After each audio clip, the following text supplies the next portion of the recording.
This week on Face Off Hockey Show, we're talking about all things tank-worthy in our Pick'em segment. Well, not really. It's probably going to be like 10 minutes. Maybe. We'll see. We got some injury news. We got batshit crazy people. We got some people ripping on other people. And D2 came out this time 25 years ago, allegedly. We'll talk about that and more. It's Face Off Hockey Show right now.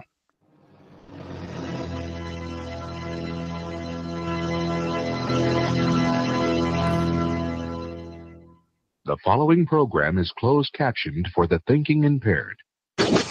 Choose your command. You have chosen the Face Off Hockey Show. I mean, hockey is my life. I've got on hockey underwear right now. The Face Off Hockey Show. With Scotty Waz. Sean O. breakaway. Take 2 3 And the P-Boys, Johnny and Mark with a C. Yeah, baby. You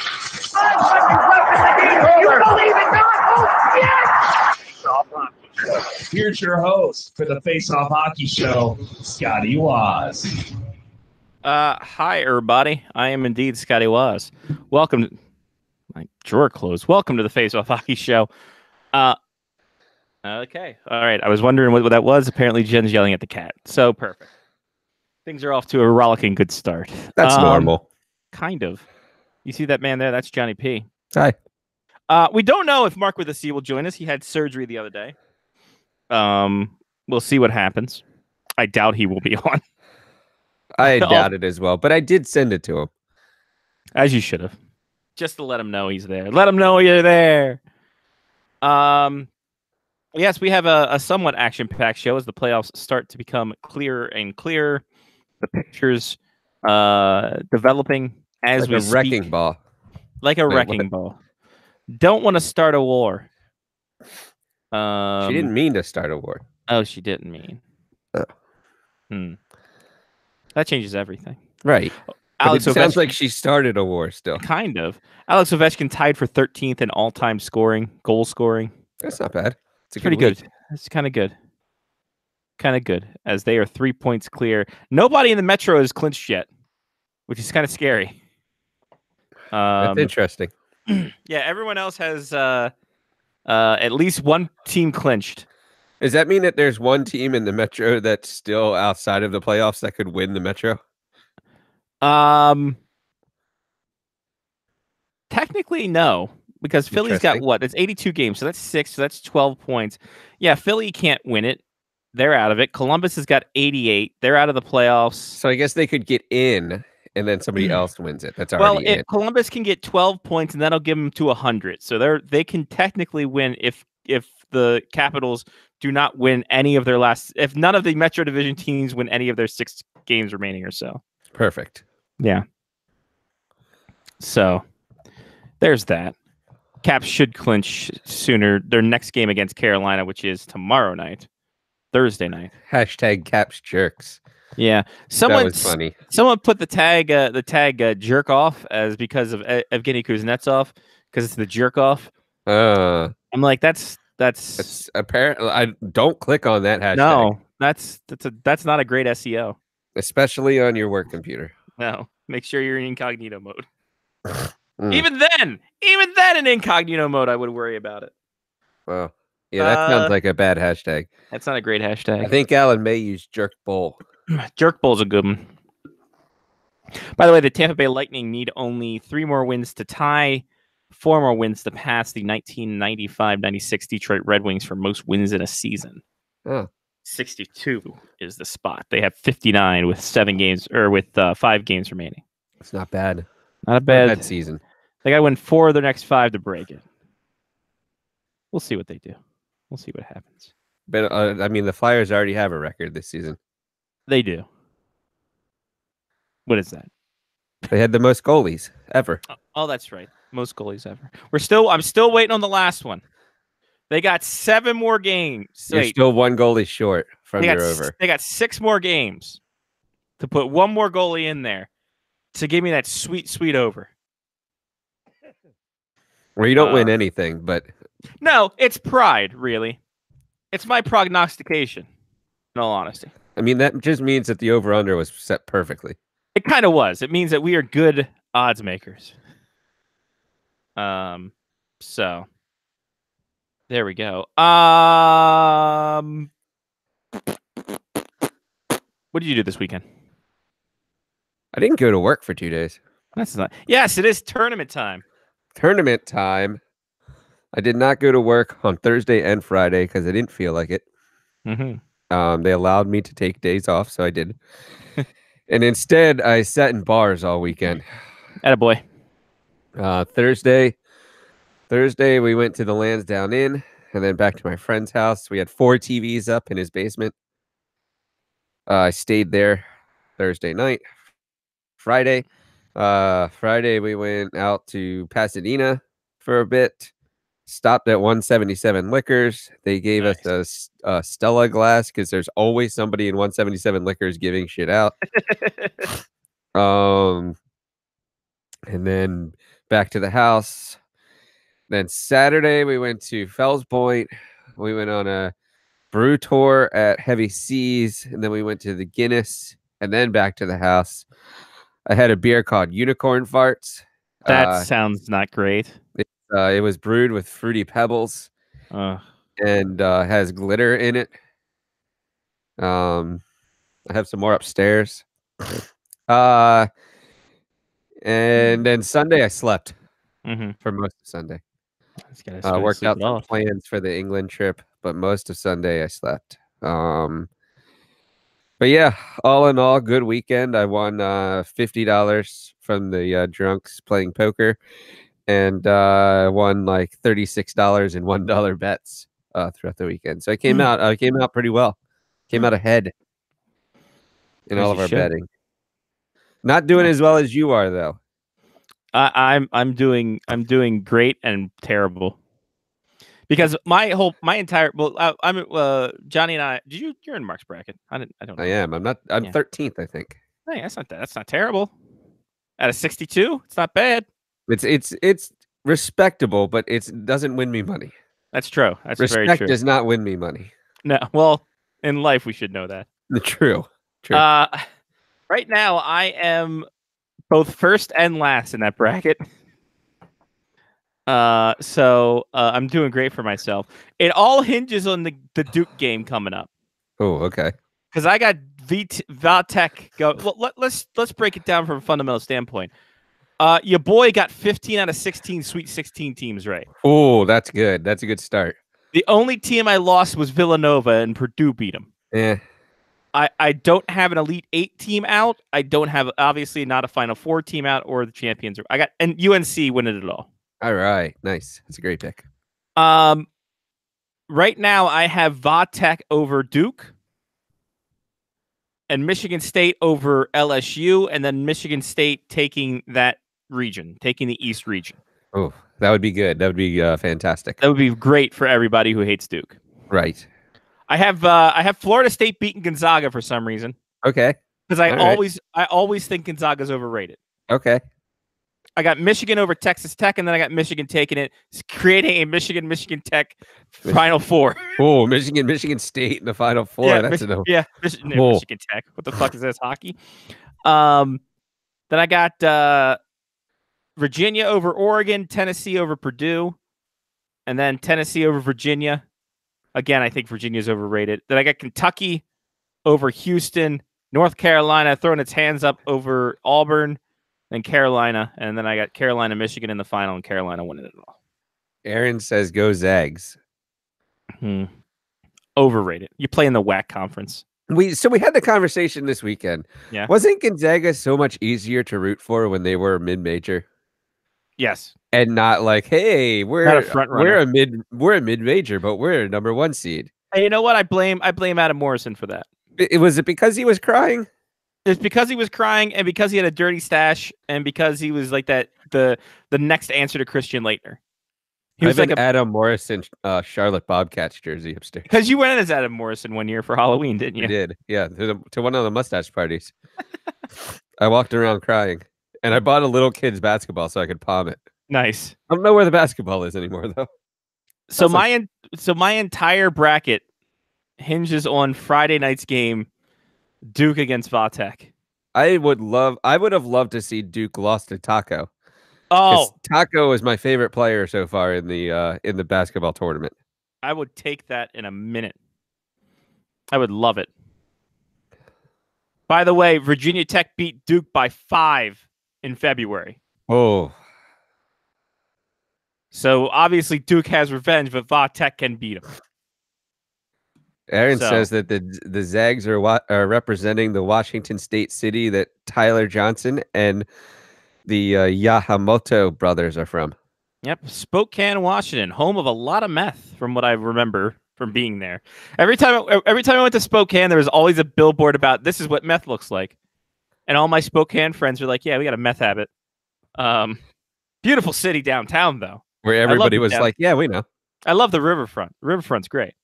Got an outdoor ice rink. It's great. They got a big tower, big I've clock not tower. been to Spokane. Spokane's a nice city. Should go there. The arena's pretty nice too. Aaron says Spokane is terrible. Yeah, Spokane's not great. Spokane, not the best. So anyway, that's that. Worked overnights, but before I worked overnights, Johnny P. Oh wow, we got a Damon IDQ 777, longtime listener, first time watcher. Hey, long time, first time. Hey, ring the bell. Honk honk. He said Oh. he's catching the first part of the live show rather than the podcast for the first time. Thanks for Attaboy. not having daylight savings time in England yet. Keep up the good works. I agree. Yes, agree. that's- Daylight that's all savings.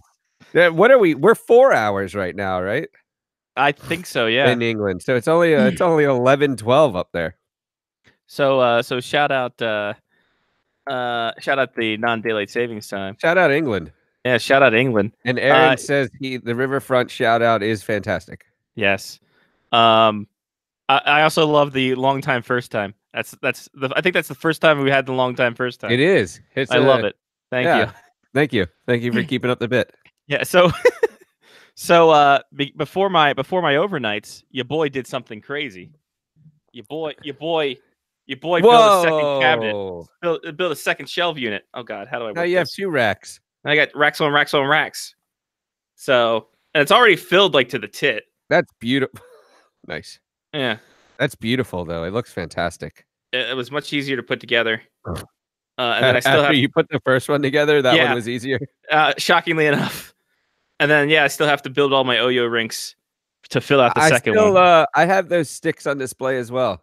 The tiny Yeah, the sticks that mini you got sticks. from McDonald's. Yeah, the little mini sticks. You have? You Did know- you get the helmets too? The little helmets there. I think I got you an Ovechkin. I got an Ovechkin. You got me an Ovechkin one. The only thing that I don't have on display is the full Trophies? set of trophies. Yeah, They're still in boxes. mine are at the Glen Burnie Estates. Ah, So yeah, mine are definitely in boxes somewhere. my parents are setting up a lot of NASCAR die casts, so I think they might be sending that up with it too. They're trying Nice. to clean out the house with my bullshit. Yeah, my parents tried to do that too, and then they gave up. Although it would be fun to go through like all the old baseball cards I had just to see. Like, Oh, dude. oh, look at this, an Eric Lindros rookie card. This was, and it's worth 35 cents now. right? Yeah, I got like masked figures and all kinds of Oh like yeah, I do too. Transformers and Mark and I shit. do. Mark and I have Mask. We have, well, I think we got rid of a lot of our Masters of the Universe stuff. I hope I still have. I hope they kept all my WWF figures. That would be awesome Yeah. because it would just keep on brand. But it's tournament time also for the for your NCAA hockey, and your boy is going to go down to Fargo this weekend and catch. It's St. Cloud against American International, and Denver against the Ohio State. Is American International an online college? That would be great. That would be great if it's like University of Phoenix somehow made the hockey tournament.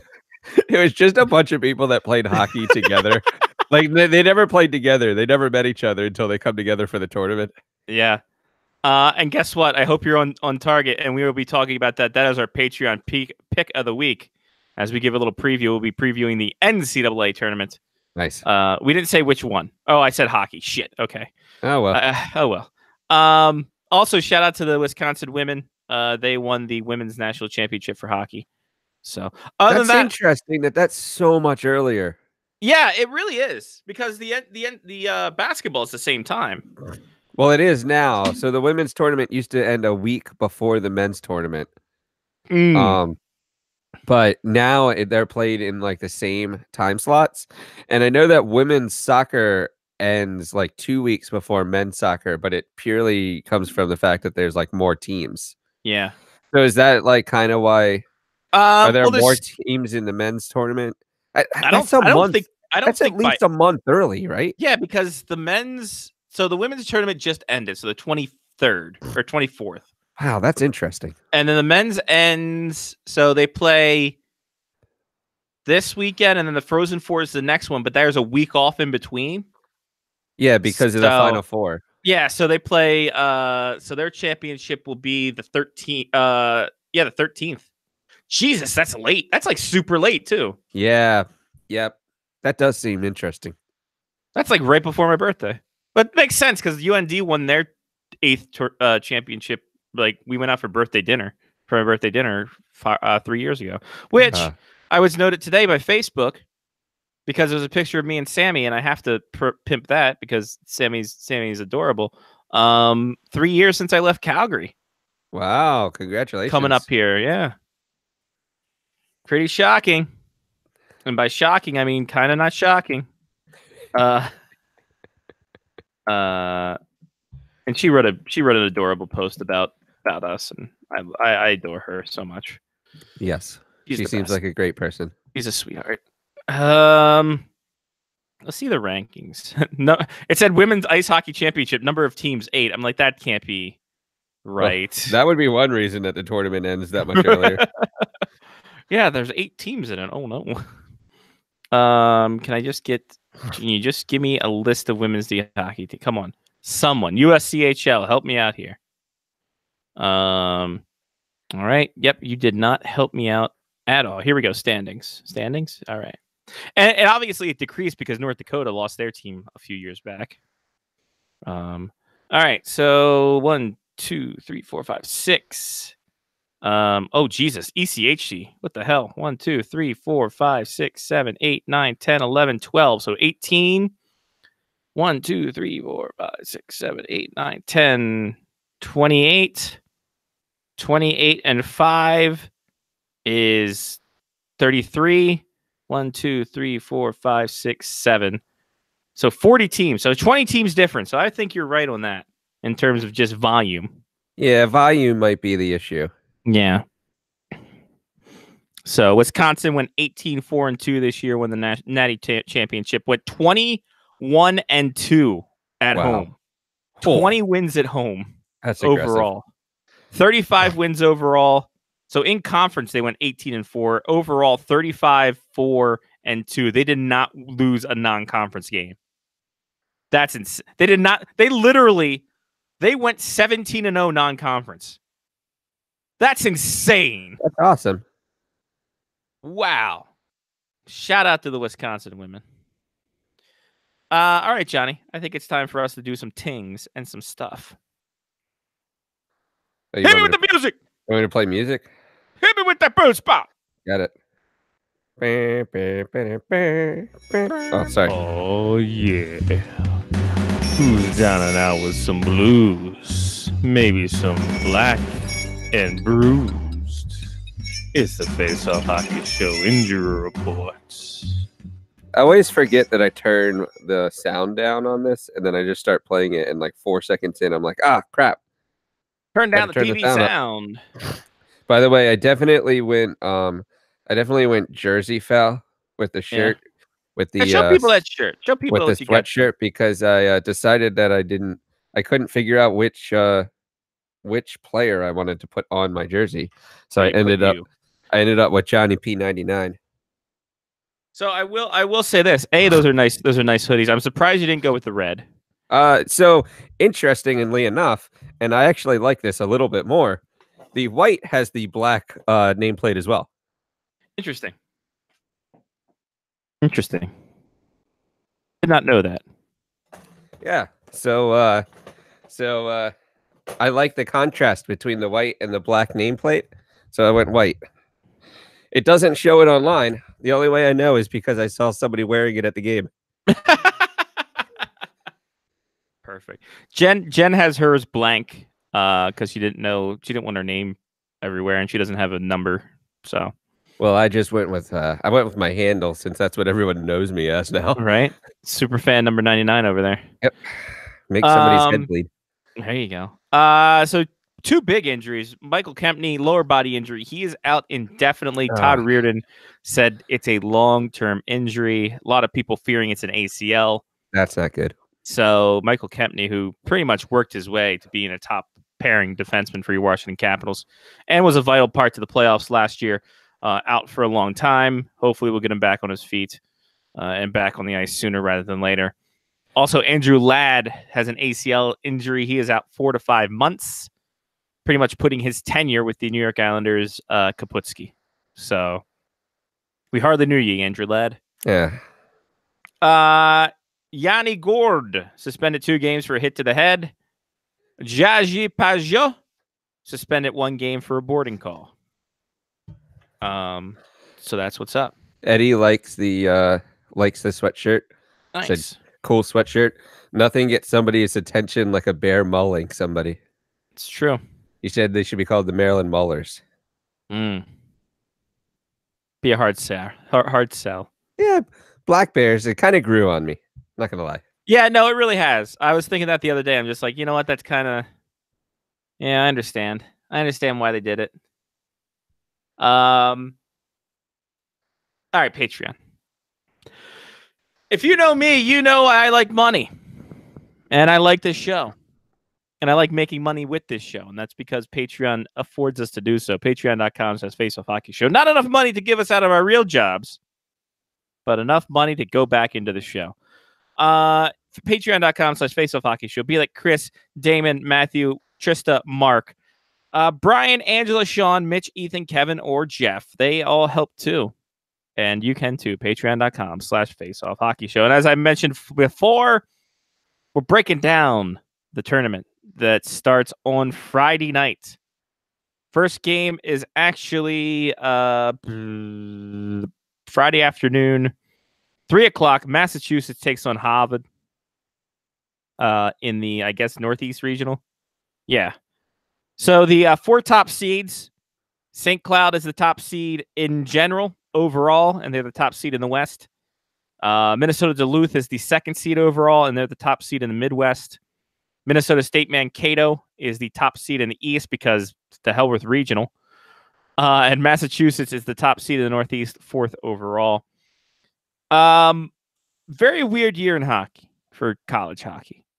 When you look at this list up and down, American International making their first tournament because they had to win the Atlantic Hockey. Arizona State, for the first time since 1992, going in as an independent. They're a mid-major. They are a mid-major, especially now. And they were facing Quinnipiac, who is 3 years removed from being in the final of the Frozen Four championship. Bowling Green got in. Northeastern had a big year. They won Hockey East.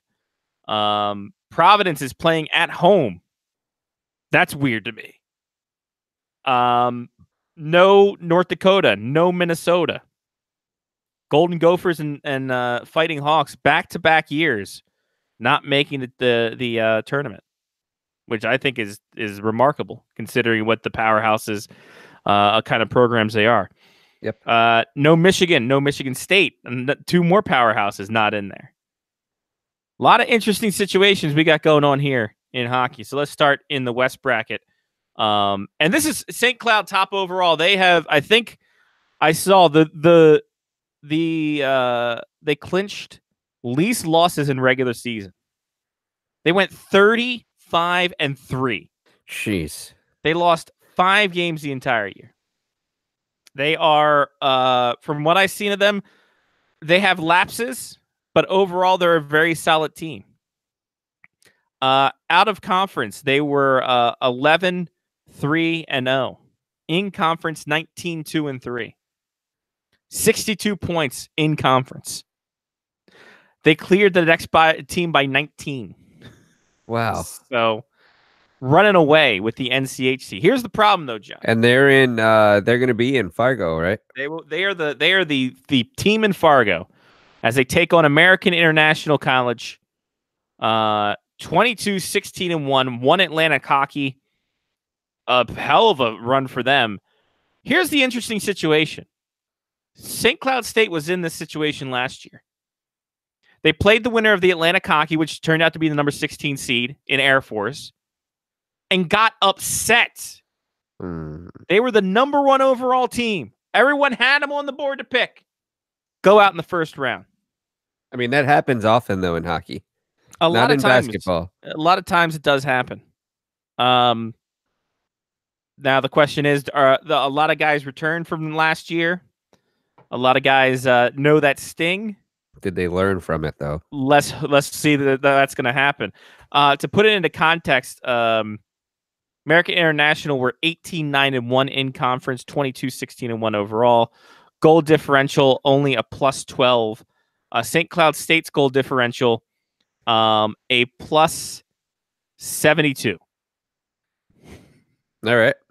So there's that. I mean, on paper, this shouldn't be a game. It shouldn't be a game. But last year against Air Force shouldn't have been a game either. But hockey's not played on paper. No, it's played by little men inside of our TVs. True. So that's the marquee game, 7:30 in the West on ESPN3. The other matchup, the early game. I have that. I have ESPN Plus now. Yeah, you have ESPN U as well. That will be Ohio State, the Ohio State, taking on Denver. Denver 22-11-5 at the Ohio State 20-10-5. Big Ten this year, very interesting division for hockey. I mean, Notre Dame was decent outside of conference. In conference was a battle. Ohio State and Minnesota, the only two teams in conference with an over 500 record. Huh. Everyone else under 500, obviously. So Big Ten was just a dogfight to the end. And Denver has a couple national championships. They finished 4th in the NCHC, and this is a team who's going in with what the kids like to say, a hot goaltender. Oh, because why not, right? If you're going to go into a tournament, why not go in with a hot goaltender who just beat the crap out of North Dakota, which isn't, whatever. Philip Larson played amazing this year as a Froshy. He's a guy who I think people sleep on a lot. Him and Devin Cooley doing pretty well, splitting the duties. So, they have two hot goalies going into it. We'll see how it goes. Denver, better conference. I would say better against their conference than the Ohio State. So that should be they should have a fun matchup. Last time we went in 2017, all the games went into overtime. Every single game. The thing I'm pissed off about, Saturday's game is not until 8:00. So we're gonna stay here until we have to go down to Fargo. Because we're driving back in Fargo. Now we're gonna drive back and forth. Their fucking prices this weekend are just atrocious. Yeah, it makes sense. The other Friday games, UMass, the Minutemen, they'll take on Harvard. Minutemen, shockingly enough, I didn't know UMass had that good of a hockey team, but apparently they do. 28-9-0. Harvard 19-10-3. Don't know how to feel this one. Don't know how to feel this one out. UMass ripped up Hockey East, but Hockey East has been very weak as of late. Boston University is basically turned into a one and done situation. Boston College, the same thing. Connecticut, Vermont, New Hampshire, not great anymore. Rebuilding years. Providence kind of digging in there. Northeastern, pretty decent. They won the tournament for them. Then you get to Harvard. ECHC hockey, for you kids who don't know, very interesting. Very Ivy League, as it were. Harvard, I believe, won the ECHC. I don't know who's won the tournament. It doesn't show who won the tournament. And I'm going off of memory, too. Because if we did research, we'd be a better show, Johnny. That's true. So Harvard there. Pretty evenly matched setting, I think, overall. Not too much of a disparity, except for the overall standings in conference. And their two Massachusetts teams are going to obviously beat the piss out of each other. That will be an exciting matchup for me to watch from afar. Then Notre Dame Clarkson. Clarkson coming in as a higher seed, I do believe. 20. I can't do math. 26, 10, and 2 on the year. Notre Dame 22, 13, and 3. Notre Dame, again, only a 500 team in the Big Ten. 11, 11, and 2 overall for the conference, finishing behind Ohio State in the regular season, then losing in the conference tournament. Wait, no, they won the conference tournament because if they'd lost, Penn State would have been in. So Notre Dame won the Big Ten. So, well, that should be a very fun matchup to watch as well. When you look at Clarkson in that weird ECHC, 13-7 and 2 in conference, but 26-10 and 2 overall. So they went 13-3 and 2. I know 13-3 and 0 in the non-conference. Non-conference counts for a lot, Johnny. May I tell you a story? Sure. So Brad Schlossman, who is my press box buddy at North Dakota, put out a story in the Grand Forks Herald about how if North Dakota had swept Canisius and not gotten swept, they would be 13th in the pairwise rankings and been a number third seed in a regional. Wow. That's one weekend. That's one weekend, and that's one non-conference weekend as well. So even if they went out in the first round like they did, they'd still make the tournament if they had swept that weekend and not gotten swept. So obviously huge implications. And that's why everyone touts, all these coaches talk about non-conference being a big thing. Conference is great, but we've got to win our non-conference. And that's the reason why. Well, and doesn't it really come down to, especially in hockey, the non-conference games are normally the one that gives you the strength of schedule, except for like these conferences like the Big Ten where everybody's beating the shit out of each other. Kind of. And I think that also it determines after you play them what they do as well. Because if Canisius went on and did a huge run, that would have made the pairwise better for North Dakota because, Canisius, finished top in their division. And that means, all right, well, the North Dakota lost, but they lost to a team that was better than them in their own conference. So it's a very weird mathing. It should be said Canisius finished last in Atlantic Hockey, which is probably the worst, I would say the worst division in hockey for everything. Also, last year, North Dakota lost out of the tournament by 0.08% because of pairwise. The team that beat them out in Minnesota Duluth went on to win the national title. Oh.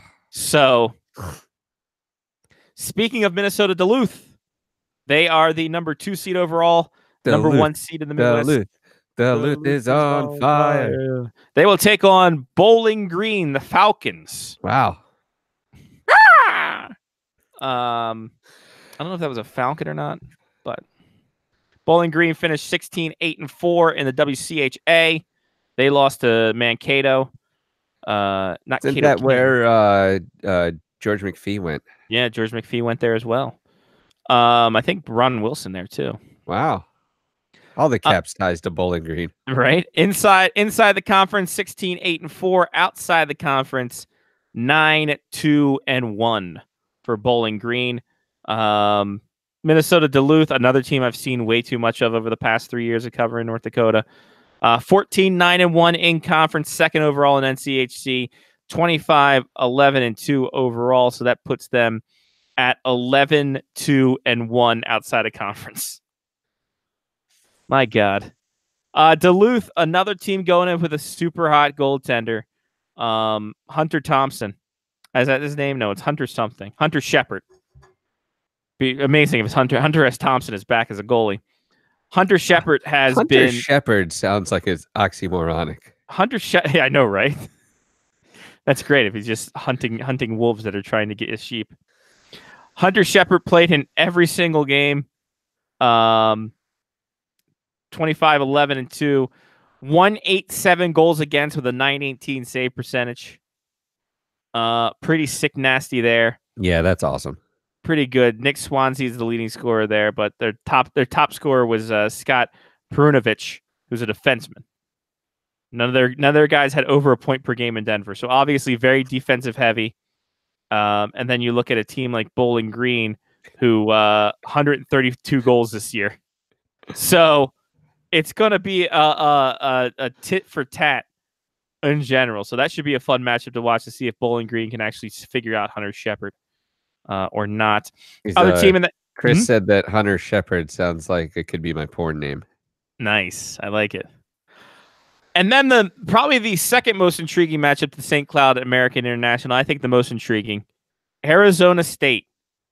The first independent since University of Alaska Anchorage in 1992 to get into the national tournament. They will take on Quinnipiac. Arizona State 21-12-1. Quinnipiac 25-9-2. Wow. Arizona State sports the only player right now in the tournament who has over 20 goals on the season. Huh. Which is shocking to me. Yeah, that's a very interesting stat. The problem is he went out with...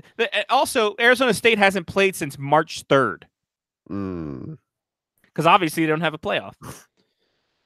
Johnny Walker, which is the leading goal scorer, 23 goals, 11 assists. I have some glasses of his upstairs.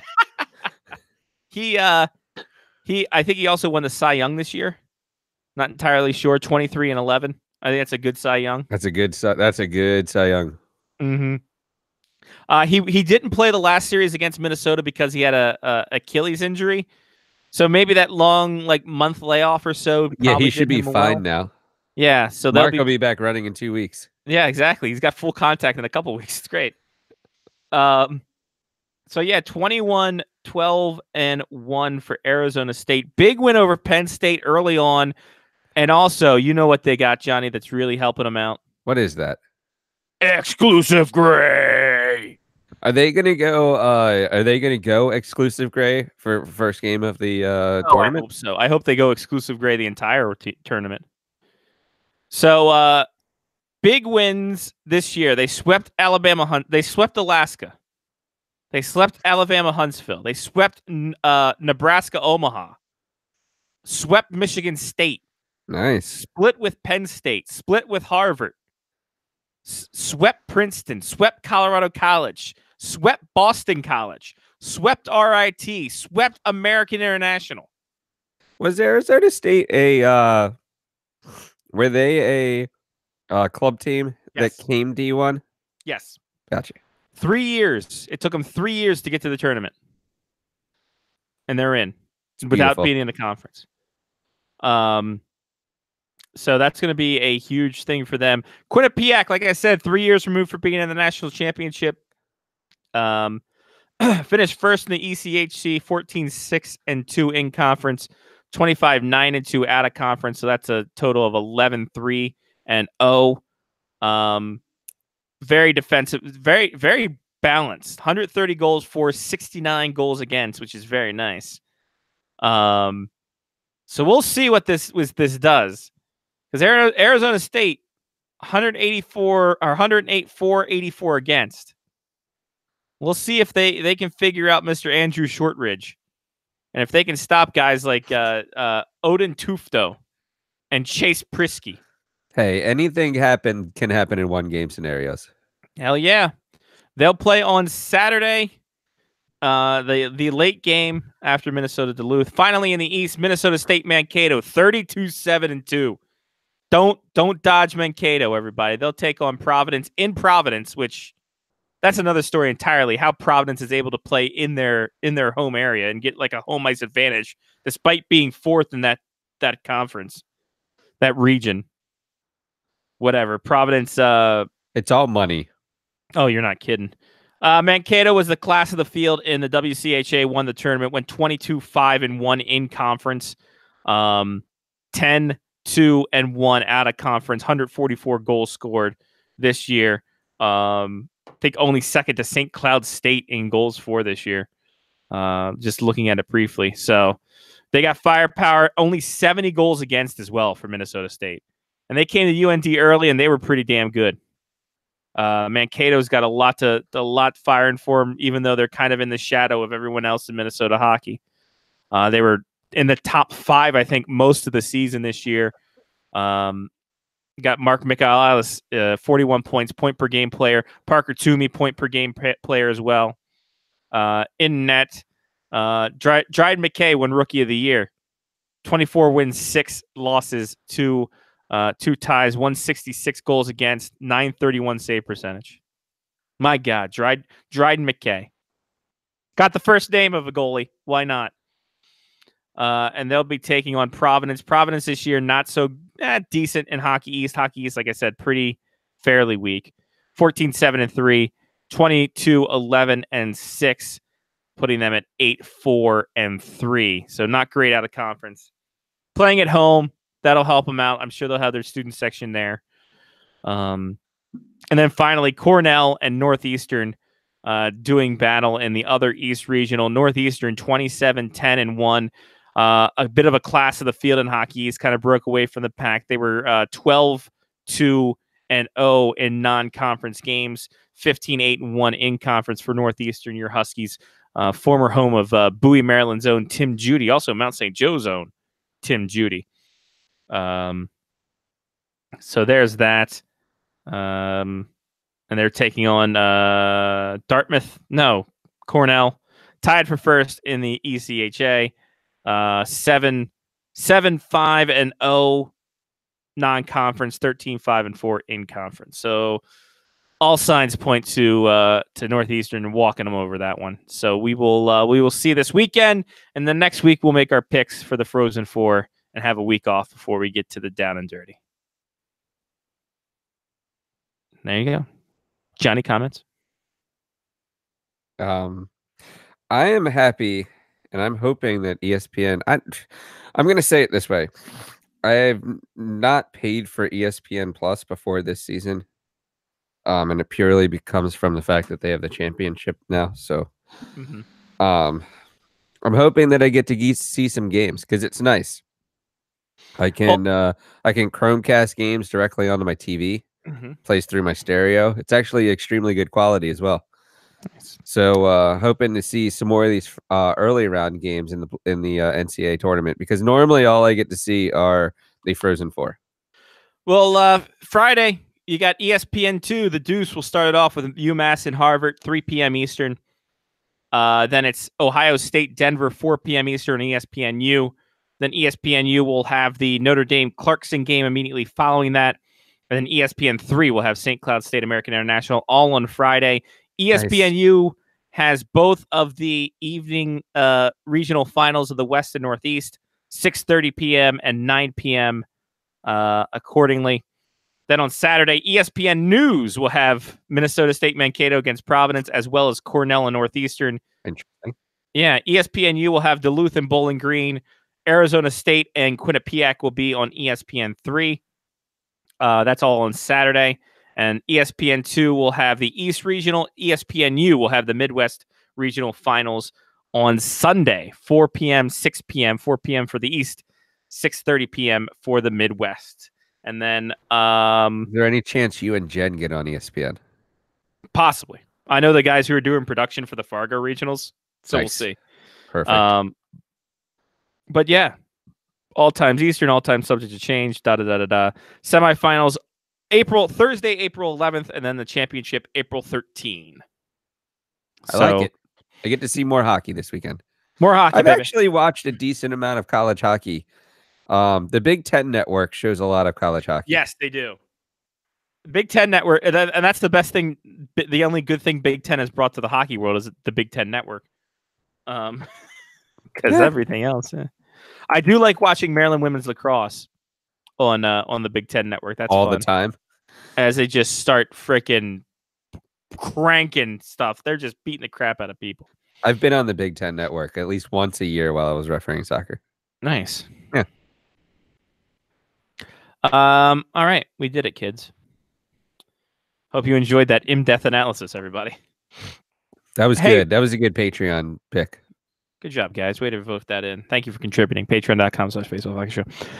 Drew Dowdy's mad at everybody. This is awesome. Drew Doughty said that he doesn't respect Matt Kachuk, and he thinks no one else suspects it either.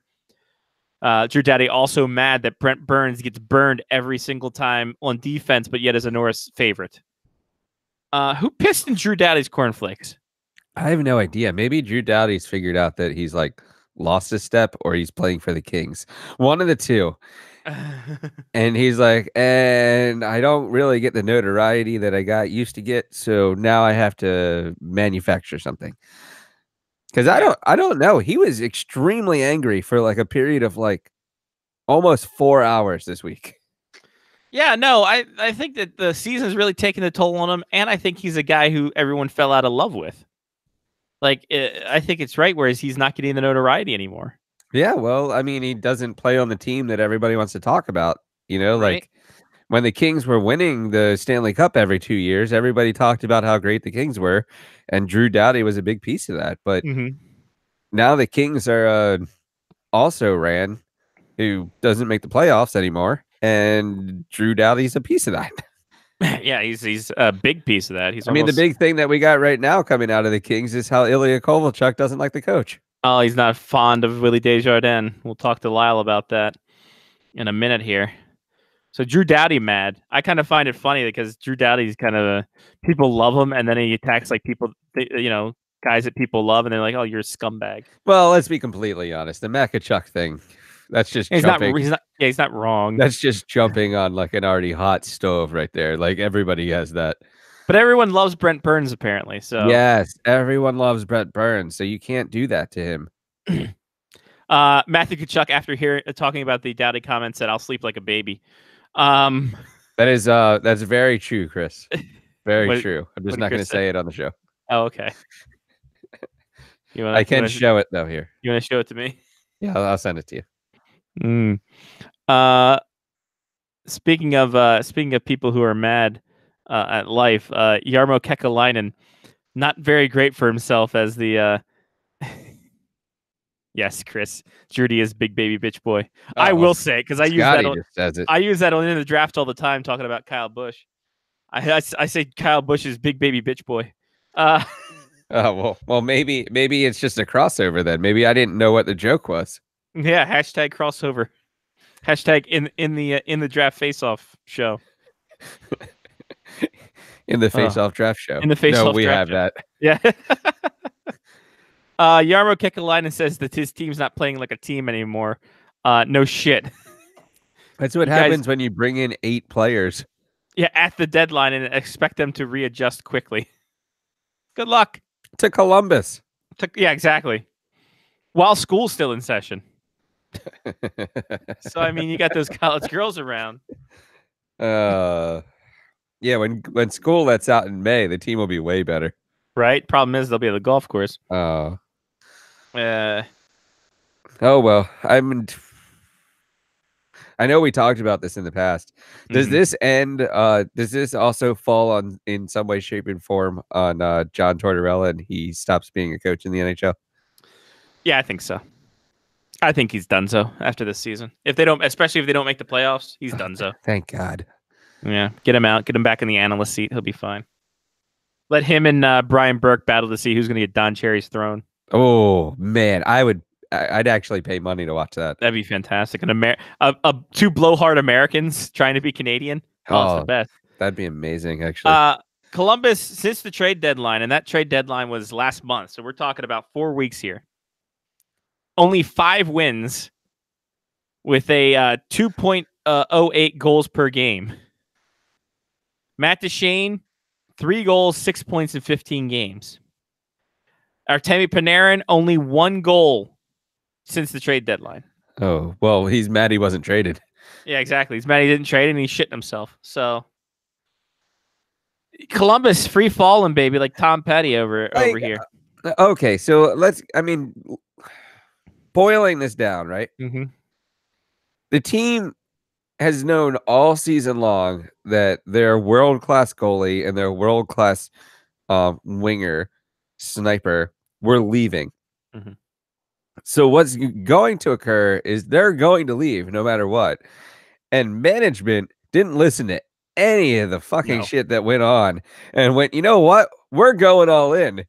And the guys that are playing on the team went, guess what? We're still leaving. Yeah. Hey, this didn't sweeten the pot. Sorry, Matt Duchene didn't sweeten the pot for me.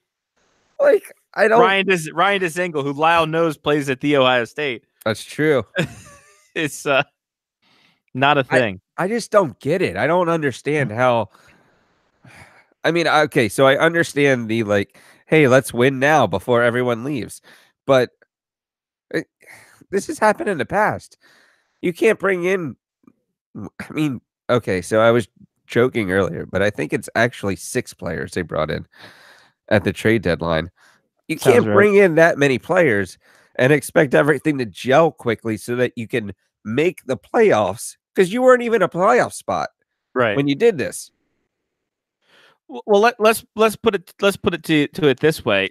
They are at 88 points. They've only won 5 games since the deadline. You got to figure they've played at least 12, 15 games maybe in that span. So, Oh, well, can you do, man? there goes the trade deadline. Adam McQuaid came in. He did a thing. He was part Yeah. of a team. He was part. Months.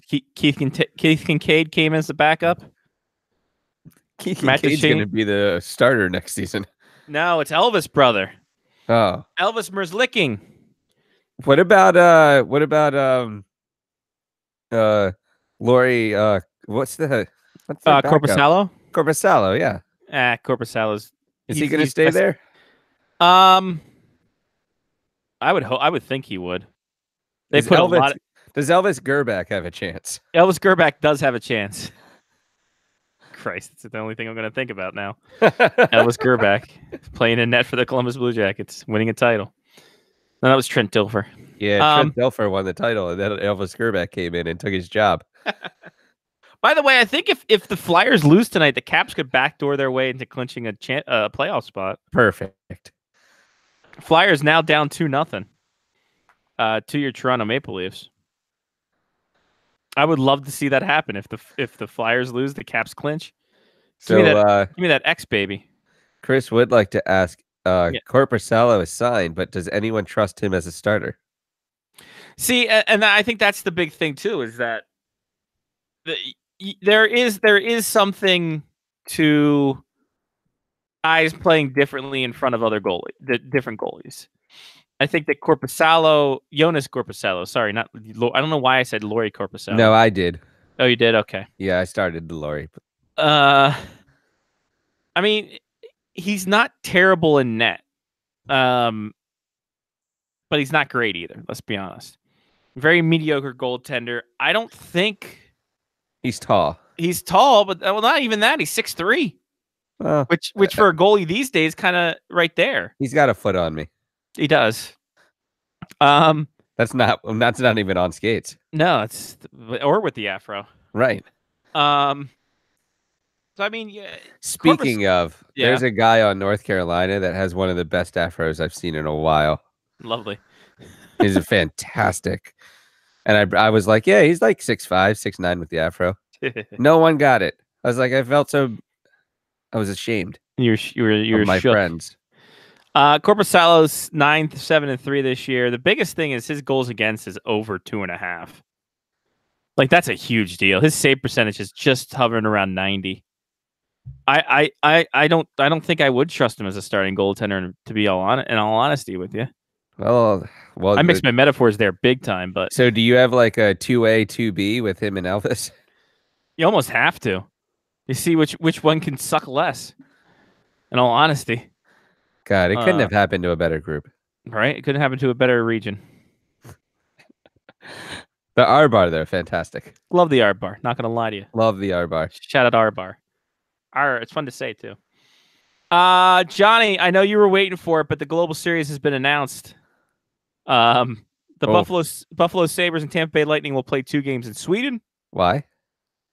for the Global Series. Oh, because of Hedman. Yes, Hedman and Rasmus Dahlin of the Sabres. Okay. Remember, he was picked first overall this year. That's perfect. That's fantastic marketing by the NHL. There's one player from each team. Chicago and Philadelphia will play in the Czech Republic. Okay. Can you guess the players for that one? Is this an early haha fuck you? Spoiler alert: Martin Handel doesn't play for either of these teams anymore because Damn it. Tired. Jaromir Jagr. Yes, he will be making an appearance, and he played for the Flyers. Raffle, is he a Flyer? Is he? Yes, he is. He's Czech Republic. Yeah, I'd say that. Maybe. Wait, what did they say? Wait, did they say Switzerland or Sweden? I thought you Oh, said the Flyers. Czech Republic. Yeah, no, the Flyers are taking. Sorry, the Flyers are taking training camp in Switzerland. Oh. Also, Voracek. Okay, Voracek. That makes sense. Gudis and Neuver. Interesting.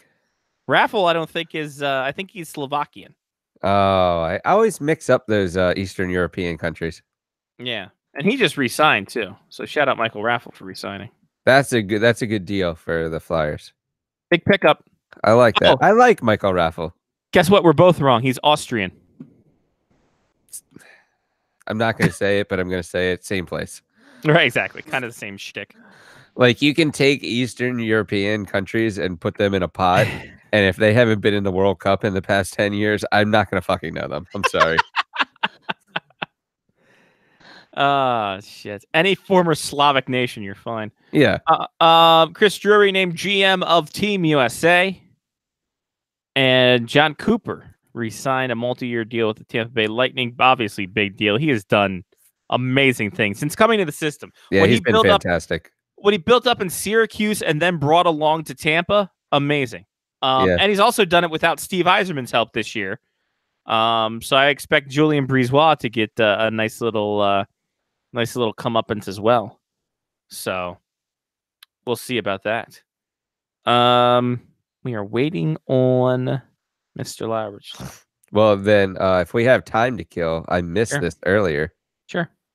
We have a question of, does Columbus take a swing at Mike Smith? Like, literally? Like, just they decide to just punch him? I mean, I don't know. I don't know if they want to punch him or if they want him to play on their team. Why? I guess is my question. He had that one good year in Arizona, and that was it. Like, he has done jack shit in Calgary. I mean, look at the two that you have. That's true. You don't have much coming up either. Like, does Mike... Mm-hmm. Is there a point where, like, Mike Smith warrants a PTO? Like, is he at that point of his career now? He could be. He's 37 years old. He just turned 37 last Friday, so happy birthday. He's not getting any younger. He's flopping. He's flopping a lot more. Oh, I saw that. That was tremendous. Like, I'm like, wow. He sold that. Like, I think Wyshynski said that it's like HBK taking a bump from Hogan at WrestleMania. So the Blue Jackets now have Elvis has arbitration rights and is a UFA at this year too. Oh God. Jonas Korpisalo, RFA arbitration rights. Mattis Kivlevsky. God bless you. Thank you. He's an RFA, but not until next year. He's under contract. And they have J. Francois Berube. Oh, he's still there. JF Berube. Yeah, he's hanging out. Mattis. They love their Latvian goaltenders. My God in heaven. I only respect Latvian goaltenders if they have neon green pads. Right? Or the Yofa helmet. Oh, I'm sorry. That's a completely different place. Yeah. Latvia's got maroon jerseys. Yes. You're thinking of... Am I Estonia? Slovenia. Slovenia's got the neon and the neon blue and yeah. God, what was I saying earlier about all these countries being the same to me? They're just the same thing, man. They're just the same. One guy who's not the same, it's Lyle Richardson, who is also another year older. Happy birthday, Lyle. Well, yeah. Thank you very much, guys. Thank you. I'm glad you're feeling better after falling down the steps. Yeah. What? Yeah, kind of a weird moment today. That's what happens when you get older, Lyle. It is. It is. I mean, now I'm on the bad side of 55. I'm 56, and 60 is hurtling at me now, and it sent me a reminder of that today. Just I'd come home, I'd drop my wife off at work, run a few errands, picked up a coffee from Receiver Coffee Company. That's the local coffee company here in town, which is infinitely much better than Tim Hortons and their watery swill. That's the thing I noticed, by the way. When you get actually real coffee, all of a sudden you go, Tim Hortons. Bleh. Sorry, I guess. But they don't have cups that you can roll up the rim on. No, they don't. They don't. They don't have that. So anyway, come home, walk in through my front door, my entranceway in my house. It's a split entry. I'm heading down the stairs to my office, and I turn and I notice that there's like a piece of insulation that's laying on the step because my cat. The windows in the back room, we had them replaced a couple of years ago and haven't had a chance to get around to putting actual wooden borders around them. So there's that loose fiberglass insulation that they stuffed in the sides. And so I noticed a piece of insulation there, and I'm like, God damn cat. So I reach down to pick it up. My foot slips. Coffee goes airborne all over me, all over the stairs, all over the wall, all over, well, not all over the cat, but over a little portion of her anyway. So that was fun. Yeah, fortunately the coffee wasn't scalding, but damn, it was like 3/4 full, man. Like, that's good. I hate wasting good coffee. Even if it did only cost me $2.60 for a small. I don't care. It was Canadian too. Yeah. Yeah. So that was, it's been just one of those, today was one of those days. It's been one of those weeks, actually. Shit gets done, things work out fine, but my God, it's like a struggle. Stumble around. See, I know what the problem is. I think I know what the problem is. We've started painting here in the house, and we did the kitchen over the weekend, and I think it's the paint fumes. I think they've affected me. My age has nothing to do with it. It's paint fumes. There you go. I said it's paint fumes. Anyway. Perfect. Got it. Anyway. Love it.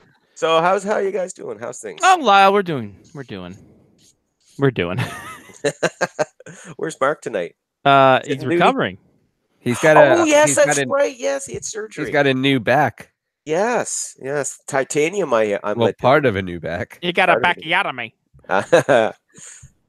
I'm gonna head down there this weekend. I'm definitely getting pictures of the kid elbow dropping him. That'd be great. Well, send him my best. Tell him I hope he gets well soon, man. I will. Yeah. And what I was telling Scotty earlier is that his doctors are like, yeah, so if we want you jogging in 2 weeks, and you can go back to like full contact sports in 3 months. Like, wow, that neck surgery is a new thing. Ooh, it's come a long way. Wow, I know. It'd be like, right, we don't want you going within sniffing distance of a rink for at least a year. He doesn't even want to play non-contact sports. I was thinking that his doctor got him into like a pickup rugby league, and then he's the ball. Yeah, is that right? That's bad. I'm sorry. He's not that small. Jeez. No, they want to try it out, see how it is. Yeah. Go do some rugger. Get in the scrum. That's a good way to test out the old neck, the old vertebrae. Oh yeah. I only played rugby briefly when I was young, and I played it enough to know I don't want to play this shit again. And these bastards are crazy. The stuff that goes on in the scrum, holy Jesus! Yeah, you can't tell your kids about that. Kicking, elbowing. I mean, god damn, this is nasty. Oh damn, son. Anyway. Let's get to the matter at hand. All right. Well, 25 years ago, something happened. Yes. 25 years ago, a film came out. It was a box office smash. It was put in 2 languages. I shit you not, English and Icelandic. I mean, it should be because they were another big team in it. That's true. Monday marked the 25th anniversary of the release of D2, the Electric Boogaloo. Yeah, that should have been. And then years down the line, they would not be able to make their varsity team. So, they only went to the junior Goodwill games. That's true. And they played freaking Trinidad and Tobago. Come on. Lyle, what does this movie mean to people? Because this is right around the boom of the Sun Belt area getting things. The Mighty Ducks branding was alive and well. That you have to say this had to be a catalyst for a lot of kids who are now starting to come up through the ranks. Oh, absolutely, as a turning point movie. Absolutely. Well, I mean, just as a kids movie, itself. I mean, I I remember renting it for my son. For God's sake, my son never got into hockey, but I mean, he enjoyed the movies. They were kids' movies, but I mean, yeah, they did help. I think they did help for a certain generation. I don't think they're quite as inspiring as Slapshot myself. That was my generation. Well, it could be inspiring. But that movie sent the wrong message though for kids like me. It was like, great, let's grow up and be party animals, and when we're playing hockey in between and beat the crap out of people, and wrong kind of message. But I would agree with that assessment though. I mean, yeah, for a certain generation, especially as you said, in the Sun Belt. Certainly, I think that played a role in helping to get more kids interested in playing hockey, especially in markets and areas where they would not normally. That would not be a sport they'd normally want to get into. So, absolutely, I think that the original Ducks and D2 definitely helped in that regard. D3, not really so much, but it's fine. Yeah. D1 and D2 definitely. Well, they were still kids. That was mainly for kids. D3 D3 kind of went weird. Yeah. D3 was like Major League 3. And I like both of them for their kitschy manner, in all honesty. Mm-hmm. It had the coach of D3 of the JV team did look like Dallas Eakins. So I think that it very well could have been. It could have been. He was hard up. Yes, where he got his coaching start, as a matter of fact. Yes. Exactly. So I mean, you look at everything. I mean, that was a hell of a movie to get into. That's for damn sure. Mm-hmm. And they're doing it today because they were doing earlier in the year the promo shoots and all that kind of fun stuff. For the 25th anniversary. Mm-hmm. So good for them. Yeah. Good for them. All right. When did the Mighty Ducks actually come into play? Was it between the two movies, or was it after the second movie? Yeah, it was after. It was Go ahead, Scott. Before the second movie. Yeah. Before the second movie. The second movie. The second movie came out the end of their inaugural season. Because in the second movie, didn't they wear the Mighty Ducks jerseys? Yes, they did. As their switch to jerseys? Yeah, after the second period of the final game against Iceland. Yeah. Iceland. That's right. Iceland, they play footy. They're not big on hockey. Yeah, no, they didn't really at that time. They're really not. They're mad footy fans. Wait, Lyle, they played against Trinidad and Tobago. Let's not bury the lead here. Iceland, they don't play football. No, no, they play Trinidad and Tobago, who I don't think has a hockey team. I have to double check the double IHF, but I don't think Trinidad and Tobago. I don't. Huge in CONCACAF hockey, though. What's that? They're huge in CONCACAF hockey. Oh my God in heaven. So Lyle, a lot of high-ranking people said a lot of crazy bullshit this week. How do you feel about Bob Nicholson blaming Tobias Reeder for Edmonton not making the playoffs? Oh my Lord! Holy fuck! It's just like, Tobias. Yes, just come here, buddy. Can you just listen? There's a magic penny buried in the road there. If you could just, then you can only see if you get down on. Yeah, you got to lay flat and you can see the ridge. No, don't worry about the traffic. We got to back the bus up now. Back it up now. I mean, my God, he didn't just throw him under the bus. He drove the bus over and then hit reverse, drove over him again. I mean, come on. That was, and it turned around, and I love the way the whole story unfolds, right? It's like, he throws Ryder under the bus, makes him the scapegoat unnecessarily for him. Well, if he had scored 10 more goals, we'd be a playoff team. In what friggin' universe, dude? Come on. No. And he says afterwards, well, I knew afterwards I shouldn't have done it, so I called him and apologized, and we had a good chuckle over it, and that was that. And then the very next day, Ryder's like, I didn't find that funny. It wasn't funny at all. I've accepted his apology. He's called me twice and apologized. I've accepted his apology, and I'll be adult about it and move on. And in other words, that's him very politely saying, fuck you, Bob. Fuck you and if I'd scored 10 more goals. You know, I'm sure they chuckled. Yes, yes, yes. Bob with his nervous chuckle. we're good, right? Hey, Toby, we're good. We're good, right?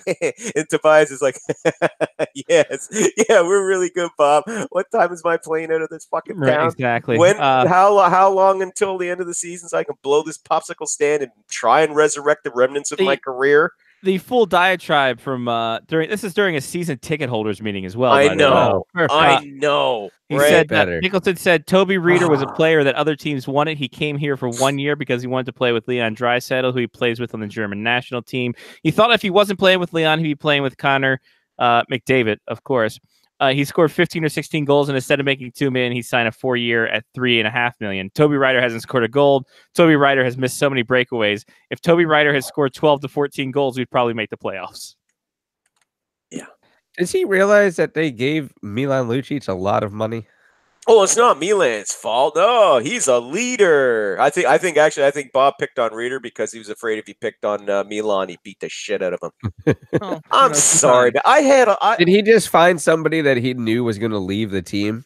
That's pretty much what it was. He singled it. Yeah, he singled out. Yeah, one guy that because he said we're not. He said point blank, we're not signing him.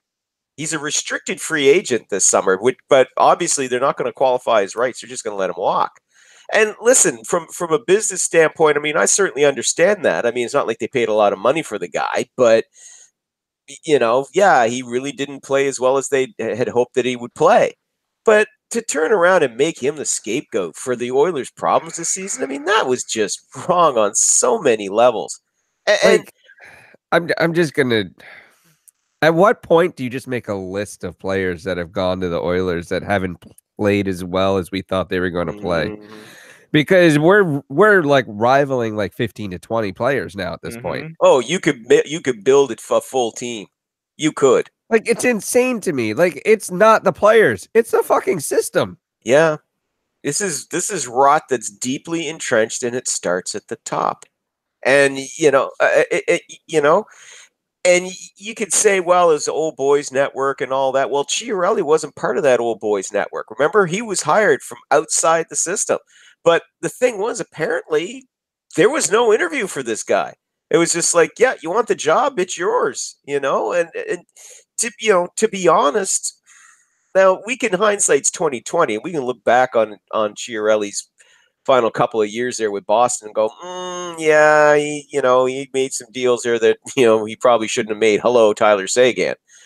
But still, you'd think you would have sat down and at least tried to vet the guy and if not so much vet the guy, but just kind of get some feedback of what his plan was for the team. Other than I'm gonna sign Milan Lucic to 7 years at $6 million a pop, when everybody was sitting down going, ooh, don't know about that. I mean, but it is. It's entrenched at the top. I mean, there's still a lot of ex-Oilers. Part of that old boy network is still in front office jobs there. So yeah, change has to come, and it has to start with the owner, and he's going to have to actually go out and actually invest some of his money into building the best front office staff that you can get, and then build the best coaching staff you can get, and start developing the young players in your system so that they're not coming up and getting involved into a poison culture, because it's obvious the culture. I mean, look, Todd McClellan did not become a lousy coach overnight. Okay? He did not become a bad coach overnight. He did the best he could with what he had. But what he had wasn't very much. And, again, we've talked about this before. Sure, the Oilers do great in the first round. It helps when you're, either winning the draft lottery or finishing so poorly you're first overall regardless, or what have you. It's easy to get guys, like Connor McDavid and Ryan Nugent-Hopkins, or to finish so low that you can get Leon Draisaitl at third overall, But, I mean, what does it say when the rest of the team is just crap? I mean, some of these players who came to Edmonton, they weren't bad players when they got there. So something's going on there that's just totally messing them up. And for Nicholson, I lost a lot of respect for Bob Nicholson out of all that. Through this whole thing, before that moment with Tobias Reeder, I thought, well, okay, yeah, he's the CEO, but I mean, at least they're trying, right? I wasn't willing to put any blame on him, but now I'm sitting there and I'm thinking, how much of this train wreck are you responsible for? Maybe you deserve as much of your share of the blame as Chiarelli got, or whoever else was meddling around in there. Because my God, that's just who the hell's going to want to come to Edmonton? Remember, the selling point used to be they'll want to come and play for Connor McDavid because we're building an exciting young team. They're going to want to play alongside Connor McDavid. Now you could even make the argument, geez, come to Edmonton, you could play alongside Connor McDavid and Leon Draisaitl, because despite the horseshit season they've had, Leon Draisaitl, I mean, I think he's established himself as a superstar in his own right. It's not just Connor McDavid and the rest of the Oilers now. It's Connor McDavid and Leon Draisaitl, one of the best 1-2 offensive punches in the league. But they're not a selling point anymore. Everybody looks and says, well, yeah, sure, McDavid and Draisaitl, but this team's going nowhere. They're a mess. They're a joke. Yeah. Because the selling point was Connor McDavid, not because we're shitty. The city is not great. Like that was the thing that they made that tourist video to get free agents there, and now this. Well, didn't Tobias Reeder come to play with Connor McDavid or Leon Draisaitl? Yeah, and that didn't happen. He wanted to come there. I mean, he's the reason that they're crap this year. Yeah. Yeah, there you go. It's all in it. Once he's gone, you watch. The Oilers will be 103 points again. That's fine, because Tobias Reeder will score 25 goals next season. Yeah. You watch, he goes somewhere else and he lights it up. You watch. Hey, can I just say as an aside very quickly, could the Carl Hagelin deal be the Michael Kempny deal if this year's trade deadline? Holy crap. And Nick Jensen. I was about to say he's been fantastic as well. Yeah, well, I mean, a lot of people were saying that, Jensen was a good ad and all that because he was playing, I think he was playing top pairing minutes with Detroit when he got acquired. So, I mean, there was that anticipation that he'll come in there, he can play top 4 minutes and all of that. But Hagelin was just when that move happened, that was just really an afterthought. Most people just treated that as an afterthought when we covered it. Even I did. I said, hey, good depth signing. He's got championship experience. He should fit in well. Yeah, he'll help him kill penalties with his speed. Yeah, and that was it. But holy crap, man! I mean, it's like he's just got rediscovered new life all of a sudden. But again, this could be Kempny 2 Electric Boogaloo, if you will, because man, nobody saw this coming. Kind of amazing, in all honesty. Oh yeah, he's got great hair though. Give props to GMBM, man. He is finding gems at the trade deadline that nobody else is finding. You know what? I'm going to say that I had my reservations. I'm going to say that I thought that GMBM was just another brick off the rock and that the things weren't going to change. Nothing was going to change. It was still going to be the same. But he has definitely pulled in some players that other teams had given up on that have been fantastic in the past 2 or 3 years. Yep. He certainly has. He's always been a guy with a keen eye. So now it's showing in Washington, and hey, God willing, we can get ourselves a little back-to-back ski. Hey, keen eye for the Capitals guy. There you go. Yeah, that's someone who doesn't have a keen eye is Ilya Kovalchuk, who's just taking shots at Willie Desjardins. This is the body. Again, we talked a little bit about this last week. What did we expect from an aging former scorer who's played in the KHL? What do we expect Willie Desjardins to do in a rebuild? He didn't sign the guy. He didn't fly over to court him to come on the team. But by the same token, though, Kovalchuk to a degree has a point because. No, because Desjardins, they were saying, well, we want to go with younger guys now and things like that. But instead, it was no, he was playing 11 forwards and 7 defense and going more with veteran guys.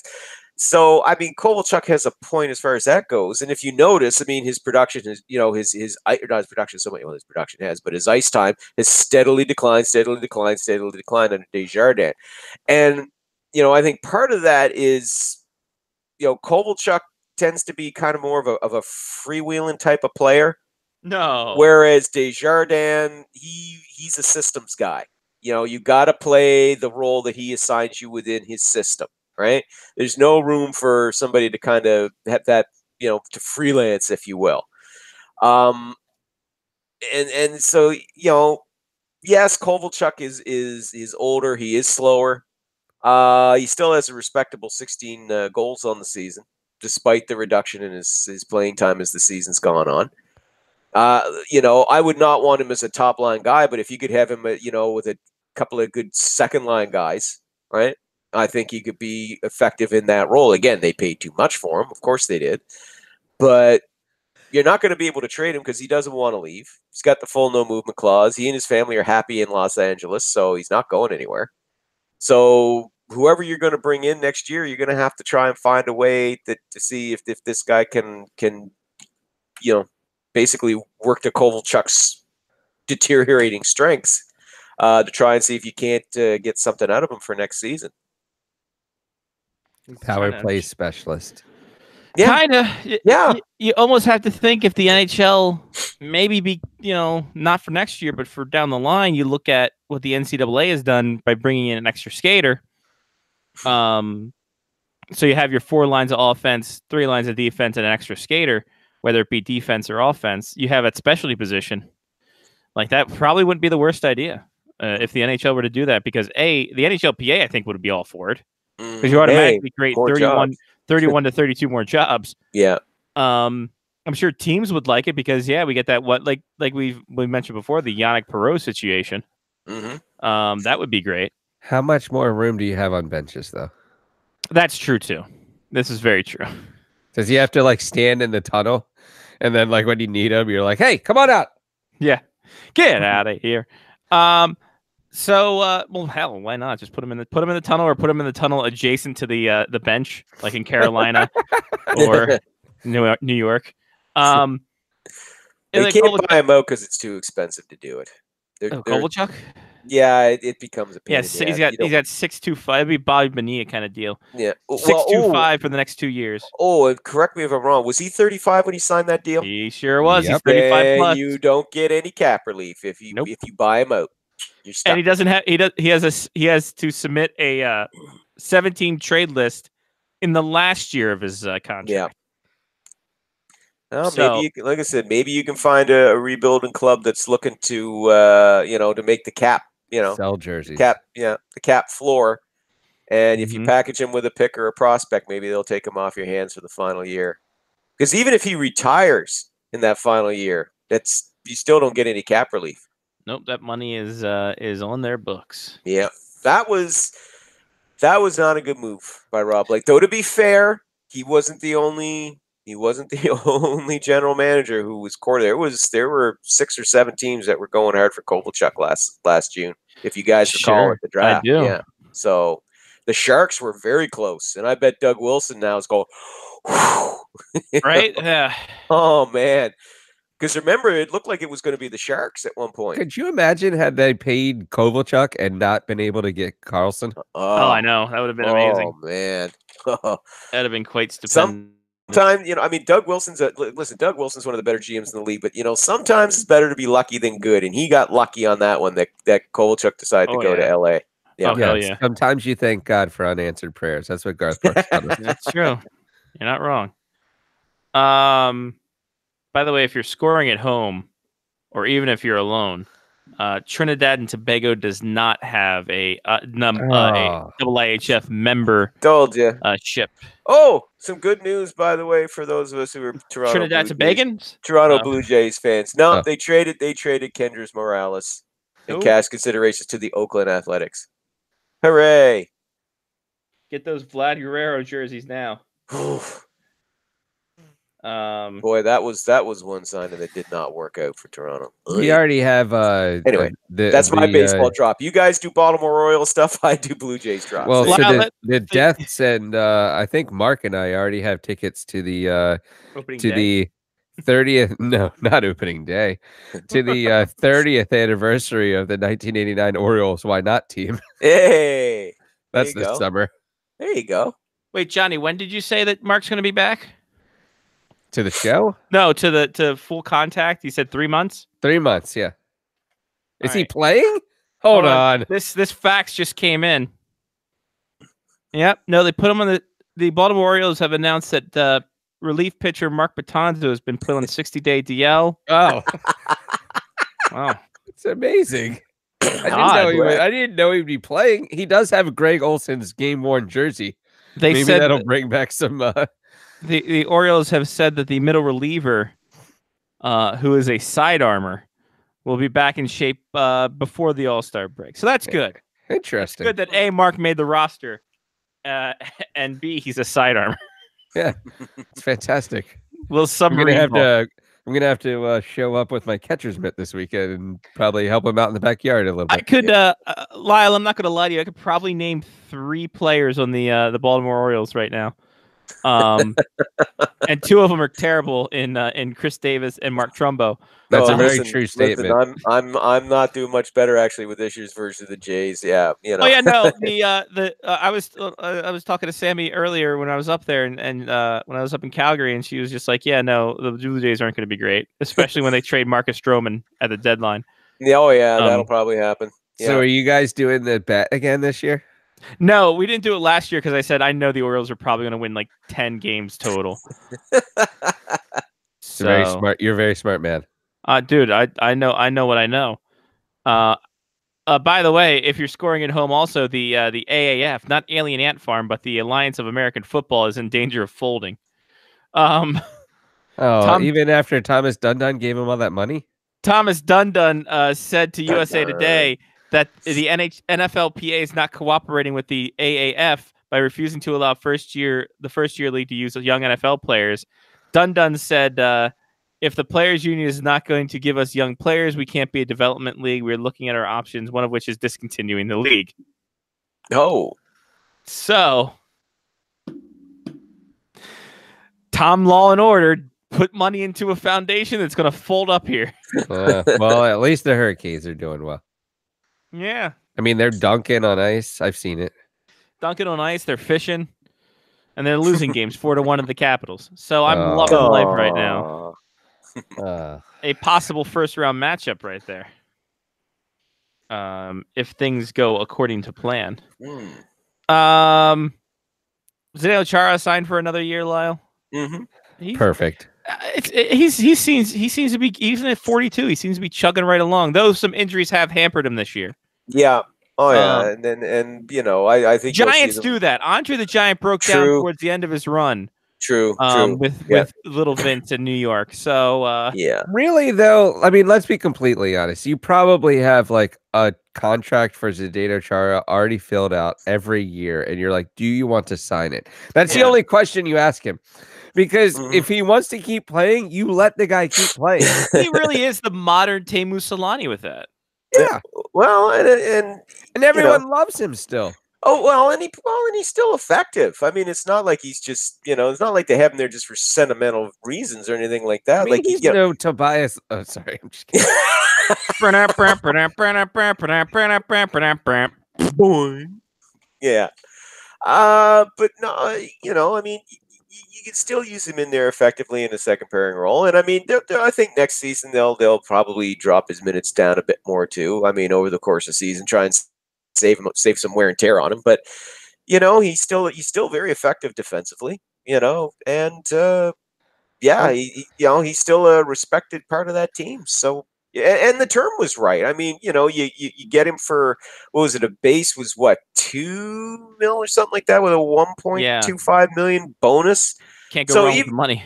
Yeah, so even if he makes his bonuses, I mean, come on, 3.25 mil. I mean, that's less than the six and change that he signed for this season. So, which again shows that he's also realistic. He knows that his play is not up to that kind of money anymore. But still, that gives them some flex. That gives them some additional cap space that they're going to need, because they're going to re-sign Brandon Carlo and Charlie McAvoy. So Danton Heinen too, but definitely McAvoy and Carlo. So that's going to give them some extra money to do that. So yeah, so he left some change on the table, so they could get those defensemen under contract again. Good all the way around. I think for everybody involved. Everyone loves them. Plus, with his stride, though, he's only skated like 5 years less than he's actually played. So It's kind of true. His size has helped him. He just needs to take one push off, and his legs are just fine. like he takes 3 strides and he's at the blue line. It was just, but who was the guy a couple of weeks ago that dropped the gloves with Chara? It was just like, oh God! I was like, are you insane? And still got the crap beat out of him. Yes, and he beat the tar out of him. I was like, I think that was just kind of little reminders, like, don't poke the bear. He may be old, but he could still fuck you up. Don't poke the bear. Yeah. Jesus. Was it Matt Martin? Yes. And I think that's who it was. Yeah. And it was just, no. Do you see Chara, he has a really good evil face. When he gets riled up, he grins at you. And when he grins at you, it's the grin that makes you hear the sound of shovels digging your grave. It's a friggin' maniacal look that just the first time I saw that on the screen of the computer, that scared the shit out of me. I was like, God, what is that? It's like, oh shit, that's Zdeno Chara glaring at somebody with a maniacal grin on his face. It's just like, oh, that's a dead man right there. You know what, Scotty? You should bring back Chara bombs. I should, just for Sean Leahy's sake. The problem is I can't do it on Twitter anymore because like the link images show up. Oh, really? So, yeah, that's the problem. That's not nearly as fun as it used to be. No, it's really not. What if you change the link to the Bitly? Oh, that'd be great if we just Bitly people. I don't like that term. I don't like that term at all. I don't want to Bitly people. That sounds terrible. It's true. Every once in a while, the Chara bomb shows up in my like life. What's it called? No, it's the app that shows you. Yes, Time Hop. Yeah. So every once in a while, old Chara bombs show up in there, and I'm like, oh, this was such a great game. It was just 3 links, and you hoped for the best. Essentially, yeah. I mean, that was the. Oh God, what am I gonna get this time? And then you hope, and then you pray. And then there was the one time you just put out 3 links, but they had different links, and they were all Chara bombs. Yes, that was my crowning achievement. I just Chara bombed everybody. Sean Leahy would hate it. Sean Leahy hates a lot of things. Heat, chief among them. Which for a pale guy, I'm surprised he doesn't like heat. But that's not. He hates heat. Trail mix that doesn't with raisins, or does he like raisins? I keep forgetting. To be fair, raisins are bullshit. That's true. I will throw that out there. Raisins are bullshit. I'll hear about this once I post it. Well, Mark will hear about it, and then Mark will relay it to you. That's true. Mark will let me know this weekend. Yep, in his drunken haze. Lyle, can we talk about Oliver Wahlstrom for a minute? If you'd like. So he's leaving British Columbia, Boston College. I love it. He's leaving Boston College. He ends a very. I like how BC goes to first British Columbia in your brain. I had Canada in the brain. It's really weird. And odds are he's probably not going to sign with the Islanders. Odds are people around him are saying he's going to go to Europe. Now, Josh Ho's saying people say is a problem. I'm thinking Oliver Wahlstrom is a bigger problem. If I may. You may. At 13 years old, he committed to Maine in January of 2014. In July of 2015, he decommitted from Maine. In August of 2015, he committed to Harvard. In early 2018, he decommitted from Harvard. In May 2018, he committed to BC, played his first game in October, and leaves BC in March. I've dated girls kind of like this when I was younger. I don't know if Oliver Wahlstrom, despite his ability to play hockey somewhat well at an elite level, I don't think he's what the Islanders need right now. No, and that just kind of shows the gamble that you take sometimes when you draft these kids. Now, I don't think that was a Lamoriello pick. I don't believe he was a Lamoriello 2018. pick. Oh, he would have been a Lamoriello pick. My bad. No, he would. Yeah, he would have. He would have his first pick. That's right. Yeah, 11th overall this year. Ouch. Ouch. Yeah. So again, it just goes to show. I mean, how important it really is to screen these kids, kind of look at their history and to interview them really well. Because yeah, you're right. This guy, yeah. First off, committing at 13 years old is stupid anyway. Well, it is. Let's be honest with that. I mean, come on. You give them a bit of a break when they're at that age. Because Sure. I mean, for heaven's sake, but. Yeah, when they're at this level.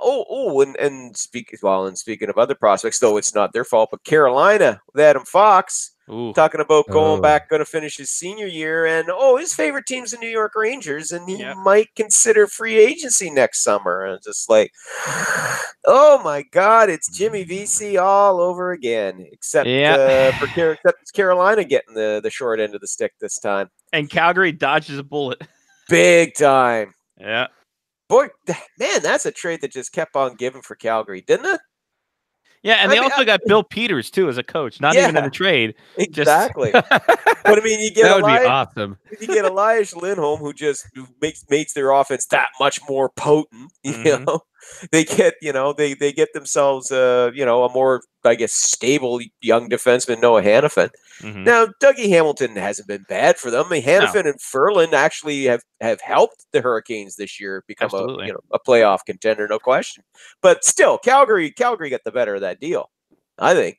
And if Ferland goes to market this summer, then it's hands down Calgary's a win for Calgary all the way across the board. But yeah, getting back to your original point, though, I mean, again, it just goes to show how well you really have to screen these prospects before you select them. So the more interesting part, though, of the whole Wahlstrom timeline is at some point between 13 and committing again, did he realize he was smarter than he was? Because he decided, you know what, Maine's probably not my choice. I want to go to Harvard now.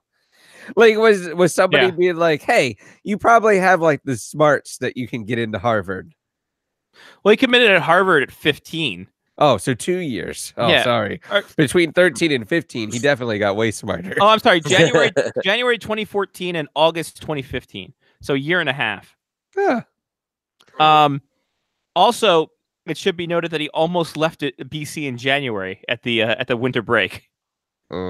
So he stuck it out, although scouts are saying he didn't look engaged in the games, which is great.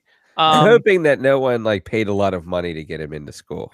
All right. That's a thing now. Yeah, that's become a thing. 8 goals and 19 points in his freshman season, 36 games for the BC Eagles.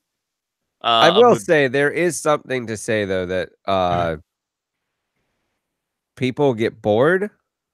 I don't know how to say this correctly, but maybe maybe he's so good that he's bored with college hockey. Maybe that's what it is. Maybe. But at the same time, he's going to the Swedish league. His dad's out over there.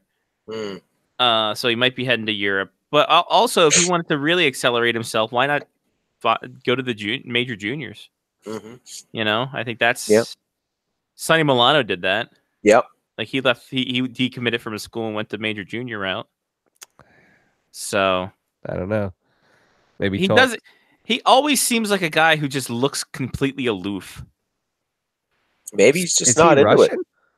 It. No, he's Swedish. It's much worse. Maybe he's maybe he's getting bored with it too. I mean, some of these kids, they come in and they look great, but for some of them, they start to kind of lose the love of the game too. It's not as much fun anymore, or whatever. I mean, Does it kind of come down to the fact, I feel like you can get to a point in your life where your parents were so overbearing that when you leave your parents, you're like, you know what? I really don't want to be a part of this anymore. Boy, that was the story of Alex Daigle, as we all discovered. Everybody wrote him off. One of the biggest busts. Though, to be fair, I mean, he actually had a couple of really of good NHL seasons. But he just, as he said, he lost the bubble, and it was his dad who kept pushing him, and he just grew disinterested. He's much happier now selling real estate. So Arthur Staple had a big thing about a write-up on The Athletic, which you have to pay money for, but we'll tell you to it here. So he was rarely on the power play. He didn't really do much of anything. Was a fourth liner by the end of the year. Mhm. He went viral at 9 years old, which is a death knell. Oh, Committed to Maine. man. Committed to Maine, which is his father's school at 13. Committed to Harvard, like I mentioned before, but he failed to meet the academic standards. That's what it was. Shocking. Mm, mm, Um, mm. That's a shocker. So that's they went to, now look at him now. It's man. I don't know. Like this kid, like there was a lot of red flags around him when he got drafted, and now here we are. Here we are. Should be fun. It should be a fun time. Let's see what happens next with Oliver Wahlstrom. And if Lou Lamoriello takes the big L on this one, which I think he's going to. I think he's going to. Yeah, I'm going to have no other choice. But hey, at least he gets himself another good defenseman though. Out of that deal. Dale Talon said the Panthers are going to be aggressive this year. Be aggressive. Be aggressive. Mm-hmm. How aggressive can they get? Because this is a team that's been a budget team for a bit. For a minute. Oh, that's changing. That's changing. Is it because what's his nuts in the cabinet now? Yeah, is Frankie V in the U.S. cabinet now? He's just stealing all that money. Yeah, no, but he's indicated that he's going to spend to the cap. He's going to be a cap team next season. So they're going to have the money. They will have, if the cap hits 23 mil or 23. I wish they will have. No, my guesstimate was they'd have close to 23 mil in cap space if the cap ceiling hits 83 million as projected. So they're going to have money. They could free up a bit more space if they move out James Reimer. Or if they put Bobby Lou on LTIR, because that's now all of a sudden becoming a thing that maybe they might do that. The point is they'll have the money to go out and make a big splash or two via free agency. And they also have the depth and prospects and draft picks that they can go out and swing a significant trade. So I would think that, well, they have to. I mean, they've got so much good talent, good young talent on that team. With Barkov, who I believe is 23, Trocheck's 25, Huberdeau is 24, 25. These guys are all hitting their prime right now. They're stars, but we don't hear very much about them because, of course, the team, the Panthers are overshadowed by the powerhouse that is the Tampa Bay Lightning that's just down the road from them.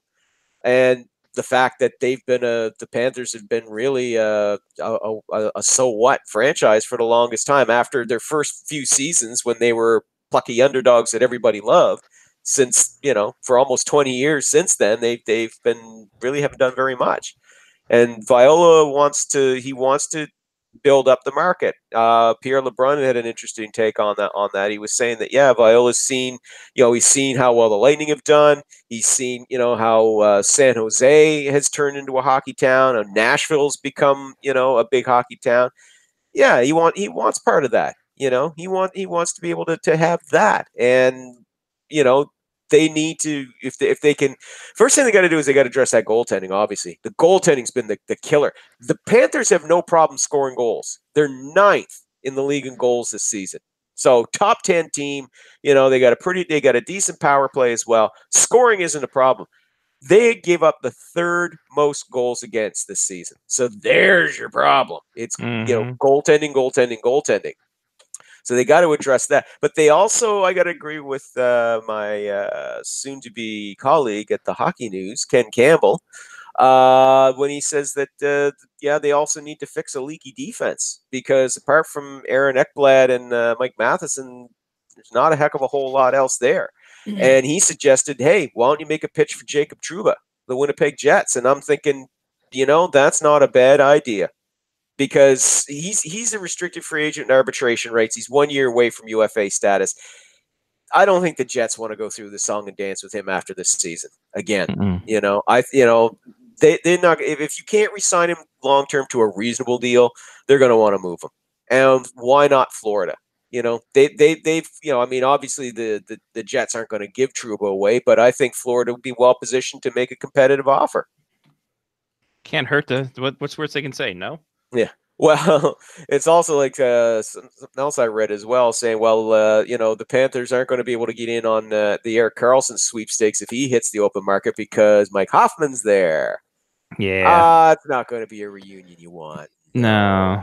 No, that will not. Unless it's a well. big ruse, and then they get to Florida and be like, "Oh God, thank God we're at Ottawa." Yeah, that was all engineered to get us the hell out of Ottawa. I'd like to thank our wives for playing along. Yes, whole bunch of spa vacations in your futures, ladies. By the way, we spoke about Bob Nicholson, but another chairperson going crazy was Eugene Melnick. Oh, calling did he call Ian Mendez Bush League? I think. Yeah. Then he ripped. He said Toronto fans and then city officials were being ripped, and all kinds of craziness from Eugene Melnick. More so. Well, yeah. The one that got me ripping on Mendez, who is widely considered among his peers as the most respected pundit covering the Senators. And what was Mendez's crime? Oh, he played a clip from a Senators fan, a season ticket holder, who was upset about what's going on with the team. And to basically ask Pierre Dorion, okay, so what are you going to do? But how are you going to address this? He considered that Bush League, and it's like, man, if you're not going to listen to your fans, what's the point? You might as well just tell them we don't give a shit what you think, and we're just going to do what we want to do. Just drop the ruse and drop the. But the best thing I liked was sitting down and actually having the cojones to try and troll the Leafs, the team that's 39 points ahead of you in the standings. Oh yeah, well, we don't want to rebuild. There's a certain team that hasn't won anything in 52 years, and they did a rebuild. And they forgot their defense. Now I will give Melnick. I will give Melnick the nod in there that yes, the Leafs have done a very good job addressing their defense in the rebuild, but they're still 39 fucking points ahead of you in the standings, bud. You are in no position to sit down and criticize another team when your sucks on toast, and the reason why your sucks on toast is because of you. Mm-hmm. So it's only like 20 games. You know what? You're not wrong, Johnny. You're not wrong. You know what? You've got. You're only 20 games out of first. It's all good. It's all good. You win this round. Yeah. Quick math. Melnick's going to be Melnick, man. That's what he does. He'll say some more crazy batshit stuff. I'm sure he's not done. But there's another one where you have to ask the question: who is going to want to come to Ottawa with that circus? Oh, I thought the question was what drugs is he on? Oh, no drugs. He's just naturally cantankerous. He's the Harold Ballard for the 21st century. Wow. Yes. That's something. Yeah, he's not a drunk or a lush. He's not overtly cruel. He's just a jerk. Just a rich jerk. Perfect. Yeah. Well, any bag of fun we need to worry about? Nope. Cool. Nope. We're all good. Go right to the picks. Yes, sir. Big tie this week. Big tie. Big ties? Big ties or big Lyle tie? and Mark. Big tie. Oh. 14 goals. Yeah. Special guest Chris with 11. Oh, that's well done. Then Johnny's team only played one game. He got 5 goals. Somehow Chris has picked multiple weeks and is still out of the running for the 200-point swing. Weird how that works. And then I had 3 goals because I'm playing tank. I'm playing tank hankerous. For the year, Mark's up 236. Johnny's 201. Lyle 197. Your boy. Ooh. Your boy at 195. Oh, no. Oh, at here you. we go, baby. Look at you. Uh-oh, Baby. Who tanks better this week? Oh, Oh. just tanking it up. This is like Tank Wars. Exactly. It's like Tank Abbott in WCW. Remember those times? Oh, they were my fucking God. terrible. ECHL. ECHL is where we be at. The Echo. Yeah.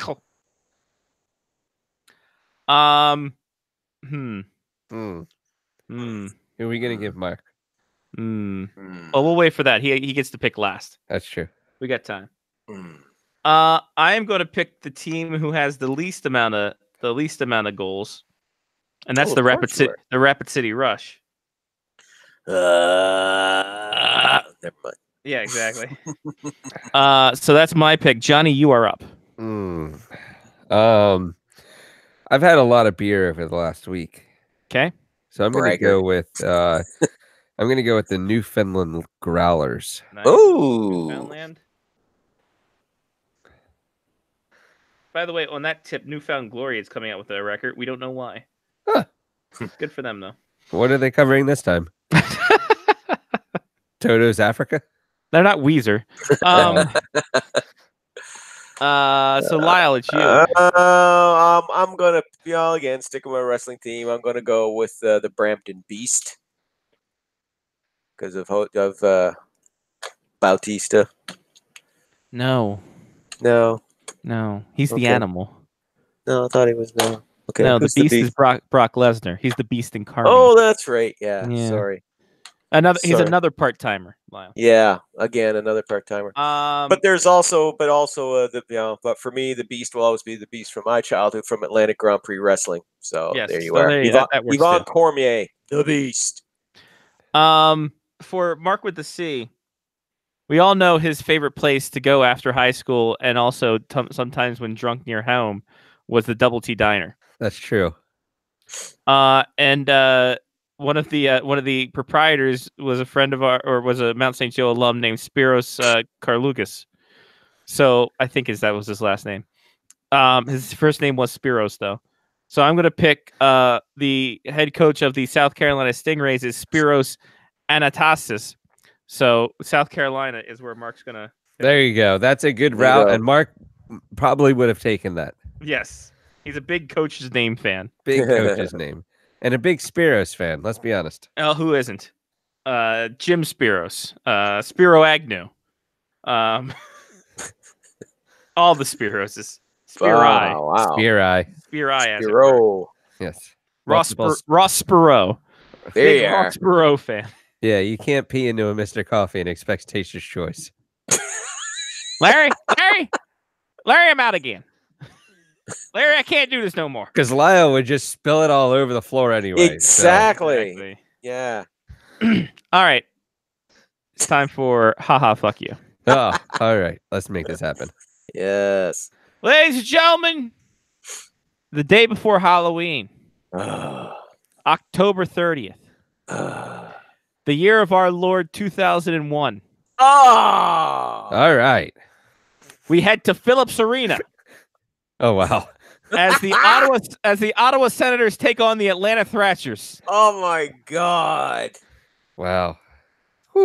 Okay, this is going to be a whole lot of Senators and not very many Thrashers. So the 2001-2002 team. Oh my The God. 2001 Thrashers. Oh my God. I can think of one.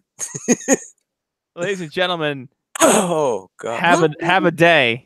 Well, maybe two. It's the haha fuck you all asked for.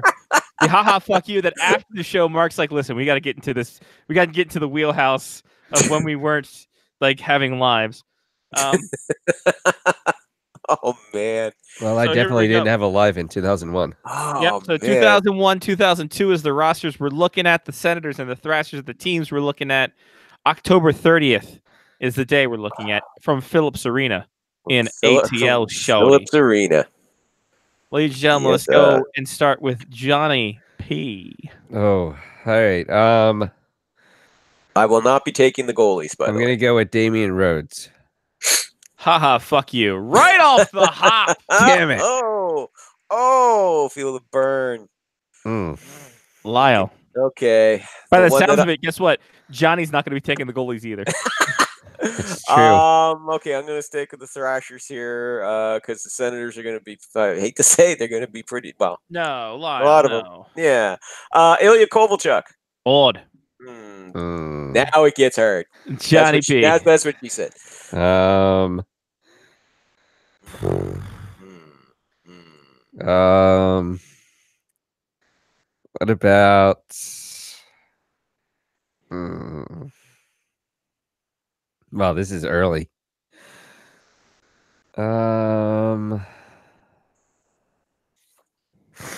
Jason Spezza. Haha, fuck you. Yeah, Damn that one's it. early. That one's early. I'm a little early. Oh man. I don't want to take a goalie here, but there's one that's the only one I can think of right now for the Thrashers. I want to leave it for Johnny. I don't want to take that one. You I'll- can do it. It doesn't matter. You sure? Yeah. Okay. It's probably Kerry Lettinen. Way too early. Oh shit. You're about 3 years too early. Oh man. That's why I went with Damian Rhodes. Wow. Okay. Yeah, Thrashers So are haha, gonna be fuck tough. you, Lyle. Yes, indeed. To Indeed. Johnny. This is gonna be- So that's the bad part is that like I know Thrashers, but I think they were more recent than this. Tobias Enstrom. Close, no. Damn. Not close at all. What am I saying? oh, That's what I mean. I think they're more recent. To Lyle. I don't know if this. I can't remember if this is his rookie year or not. What the hell? Danny Heatley. Bored. Oh, He had a goal and was -3. that was I couldn't remember if that was his rookie year or not. Wow. To Johnny. This is not going to be easy. I might not get anyone tonight. Go with Senators, man. Yeah, I know. Jesus. Go with Senators. There's 2 teams, guys. Let's. Yeah. Trying to get the hard shit out of the way first, if you will. Wade Redden. Bored. There you Yes. are. There we Yeah, go. I got one. There he There you goes. go. There he goes. Everyone's a winner tonight. Yay! Oh man.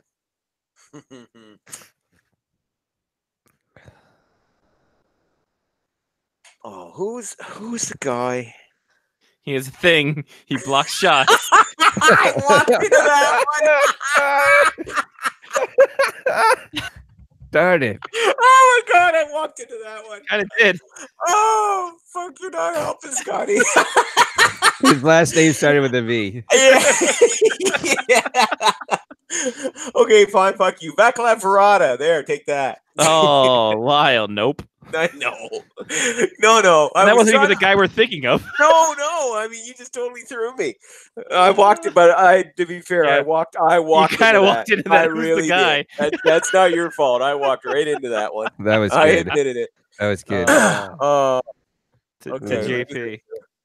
JP. I think Mark wants to take Anton Vechenkov. Mark in spirit takes Anton Volchenkov, and he would be wrong. He is not on the Senators roster. Oh, I think he was a wow. year- I want to say he was a year early. You think? I would have swore he was on their roster then. Um, I would have said that would have been a perfect time for Mark to pick no Volchenkov. shit, right? Yeah. Let's see here. Anton Volchenkov, 1999 was his career start. He was in Russia still for the 0102. Didn't come to the Senators until the next season. Oh, okay. All right. Oh, there you go. Okay. Yeah. So there you Okay. go. All right. Johnny, To Johnny now. Because he picked for Mark, so he for gets Mark, to pick now for himself. Daniel Alfredson. Board. Yeah. Lyle. I'm trying to think of Thrashers draft picks who they would have taken back then in the early years. Oh, I'm trying to remember who they took. 'Cause their first year was their first year in 1999. Yes. 99-2000. Oh fuck! Come on, Lyle, you know this because he was the first. Oh, fuck! I know who you're thinking of too. Oh man, I know exactly who you're thinking of. I know. too. I'm gonna kick myself here. Shit! Well, his career ended up being that way. Yeah, More than right. likely. Oh, I'm taking too much time here. I still want to think about this. You want to go back to Johnny? All right, Let me Johnny. just give we'll me take a a moment to pass. think about this. Chris has one. Okay, Chris. Chris would like the contract tie-in and go with Zdeno Chara. Board. And that was your theme. It was the first time Chara and Kovalchuk played against each other. So we talked about that a little Chris bit. got the theme as well this week, which He I think did. is an extra He gets point. bonus points. There you go. Now, Johnny, your turn. I'm gonna go with Chris Little. Is that his Who? name? No. Neil Little. No. He was a goalie. Neil Little was a goalie, but not in this game. Who was the center that played for the Thrashers? Brian, that was years late. Damn it! Lyle. I think I got him. Okay. Okay. 1999 first overall pick. Sure. Patrick Steffen. Oh, not on the team. Not here. He did not play this game. Son of a bitch. I knew you were picking him. He After did not all play. that. After all time, Oh, you're kicking yourself for Oh. picking him. wow. Kick it up for picking him. Okay, I'm jumping over to. I'm on the Senators train All right, right, now, here we go. baby. Oh Johnny. man. Jeez. Wow. God. Johnny, your last chance to get a Senators before God. Lyle starts to take a run at him. That's fine. He can take him. I don't care anymore. Don't be bitter. No, Um, He He had unicorn beer this weekend. He's having a fun time. Unicorn What? farts. Unicorn farts. Unicorn farts. Terrible name. It's got glitter in it though. Exactly. You can't get that out of your intestines. That's You're fine. you're gonna have a colonoscopy, and the doctor's gonna be like, why did you go to a gay club? And like, no, it's from a beer. Strip club. Not if there's anything wrong, go to a gay club if that's your I was thing. trying to figure out if my pee would have glitter in it as well. Did And- not. I hope not. That'd probably shred up your urethra. Not that I remember. Okay. Urethra. What about urethra? It's our urethra. There you go. Franklin. Aretha Franklin. There you go. There it is. And Wow. scene. We did it, everybody. We did it. Am I still supposed to pick players? Yeah, you're up. Yes. Oh. Yes. Pick player. What about Bob. yes?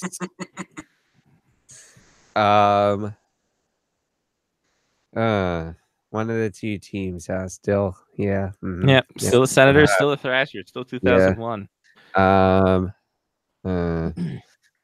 What about Alexei Yashin? No, sir. Darn. Islanders that year, I think. Was he Islanders or contract? No, Might I have think been he was Islanders. That was 2001-02. Yes. Yeah, I think was. he was traded Yeah. to them that summer. Yeah. Yeah. Yeah, that was the Chara deal, wasn't it? Yep. Yeah. Yep, the big, Yeah. the big deal. A really big That- move. Very big move. Okay, Senators. Marion Hossa. Fraud. Johnny P. What about former overall first pick Alexander Daig? No, sir. Good try though. I like your thought process. Thank you. To Lyle. I tried to get it all. I tried to get his Okay. full name out as well, but I think I messed it up. Okay, Wade Redden was already said, yes? Yes, I said it. Yeah, I thought you did. Okay. Okay, you said Redden, you said Chara, you said Alfie. I said Hossa, Marty Havlat. Ford Jeez. had a goal and an I assist. said those Senators teams were fucking Yep. awesome. If They were they'd had great. good goaltending, man, they would have been. Ooh. Ooh, Yeah. didn't have. If Patrick Aline didn't lean it up a lot, Yeah. Patrick Lalime. not I think- Ford. Not bored. Oh, I lowered you man. into a false sense of security. Oh, you bum. That's fine because I was Oh. going to choose him anyway. No Patty Lalime in this game. Oh my That's god. such crap. Lyle.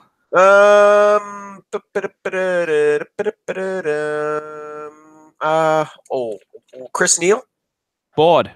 Yeah. Johnny. Four-letter last name. Yeah. Yes, Chris, go for the Thrashers goalie. I'm out with goalies this week. I don't think I can get one. That's fine. Honestly, after my Kerry Lettman bomb, I don't think I can get any I other. might be out with players this week. Hmm. Then I'll Oh, throw the Chris- last call out here then. Chris is going to say Chris Mason. No, sir. Too early for that. Uh, I'll throw out a last call then if we're struggling here. Yeah, I can do one more Senator. I'll do All one more right. Senator, and now I'm going to say Reddick Bonk. Bored. Nice. Johnny didn't even pick. Oh, No. Jesus, Johnny. I'm sorry. I don't Johnny really gets two care then. anyway. Yeah, Oh, okay. Johnny's fine. Okay. Johnny's still living off I his don't Leland remember. Irving. I don't remember if this was the Thrashers or the Predators. I'm gonna go Mike Dunham. Why not? It was the Predators. Ah. So, Oh well, I'm done. Oh, Chris says Chris Phillips. boy, Oh, yeah. Yeah. He's Boy. going all Chris's. What about Chris Chris all the Pronger? time. No Chris Pronger. Chris Kelly. No Chris Kelly. Ah. All right. Okay. So for the Senators, Yep. Alfredson, the world's strongest man, Magnus Arvidsson, Oh, Arvidsson. I keep forgetting about him. Bonk Chara, Mike Fisher, Oh. Havlat, Chris Herpinger, Hossa, Curtis Lecision, Sean McEachern, Bill Mucklet, Neil Phillips, Carl Rakunik, Wade Redden, Andre Waugh, Sammy Sallow, Sammy Sallow. Todd White, and in net, you know him, you love him, Yanni Hermy.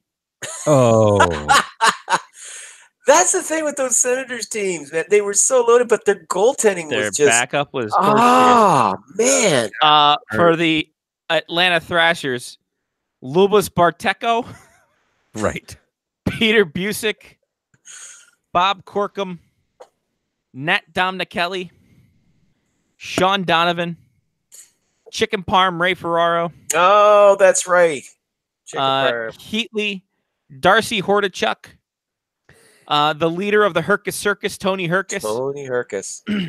Francek Caberlet, Andreas Carlson, Kovalchuk, Jeff Odgers, Stanley Cup winning coach Todd Reardon, Wow. Yuri Slager, Pierce Vardavet, Daniel Tarnquist, Man. Yannick Tremblay, and in net, number 30 on your score sheet, but number 1 in your heart, Milan Halinka. Man. Who fell down the steps after winning World Championship. Wow. For this and not Wow. the Vegas Golden Knights. Right? Yeah. Remember when Man. expansion drafts happened this time? Yeah. When teams really did get like the dregs that nobody else wanted to have on Right. their team. Wow. Oh my God. God, terribleness. This team was Jesus, that- awful. Yeah. Great. Yeah. I didn't know Todd Reardon was on this team at all. Neither did he. It's like, what the hell happened? I thought this was pickup. That's not even part of his resume. Nor should it be. All right, Lyle. Well, it's been real. It's been fun. It's been real As fun. always, guys. We will talk to you again next week. Absolutely. When we'll be that much closer to the playoffs. We'll be in April. Yes. How about that? How about that? And that daylight savings time ends on April 7th for Australia and New Zealand. Oh, and the British won't be able to watch the show in the beginning. Well, that's fine.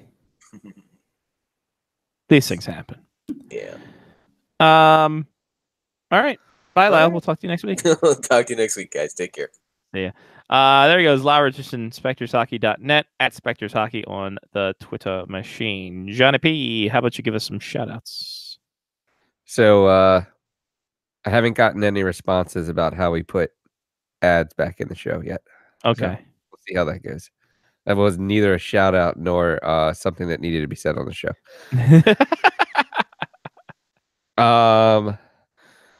I'll give a shout out to the NCAA tournament starting. I like NCAA tournaments, basketball, hockey, soccer, water polo, whatever it really comes down to. If it's on my TV, I'll watch it. Nice. I'll give a shout out to glitter, edible glitter. Hmm. The weird part is there a form of glitter that's not edible?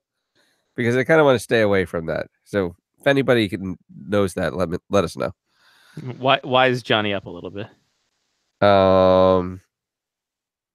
And I will give a shout out to Mark. He is more bionic than he was before, and doing well. And hopefully he's back around on the show soon. Nice. Good work. I like to shout out shelving units. Looking great. Shout out to the NCAA tournament as well. Like I said, we'll be in Fargo. Follow me at Scotty Waz on Twitter for all the updates and all the shenanigans happening there, including possibility of a giant potato. Shout out to the Black Bears who will play their second to last series this weekend in New Jersey. So good luck to them. I put a new thing on ScottyWaz.com. You can check that out. Or check out the Maryland Black Bears thing. They retweeted it because they love our stuff. We're great for them. Shout out to Mark. Hope he gets better. Shout out to Virginia Tech. Hope they beat Duke. And that's it. That's all. For Johnny P, I'm Scotty Waz. Take care of yourself and someone else. This has been the Face Off Hockey Show on part of the Face Off Hockey Show media faction, part of Blog Talk Radio. Twitter.com/FOHS Radio, Facebook.com/FOHS Radio, and Patreon.com/Face-Off Hockey Show. Tune in next week. We'll have more things and stuff as the playoffs creep ever so closer to the beginning. And then we can say if the playoffs started today, because they literally would have. Until next week, peace. Choosing up the route, hiatus in Australia with the dark stout. Boards on the buses, trying to get a ride. The bush weed stashing, trying to get us high. Discovering a lot about how and why. And if you don't know, then your cost is 5. It's like the losers never win and the winners never lose. Like the cost is always too high to choose, so you let it alone. Put it back on to another day. Looking around, you find another way.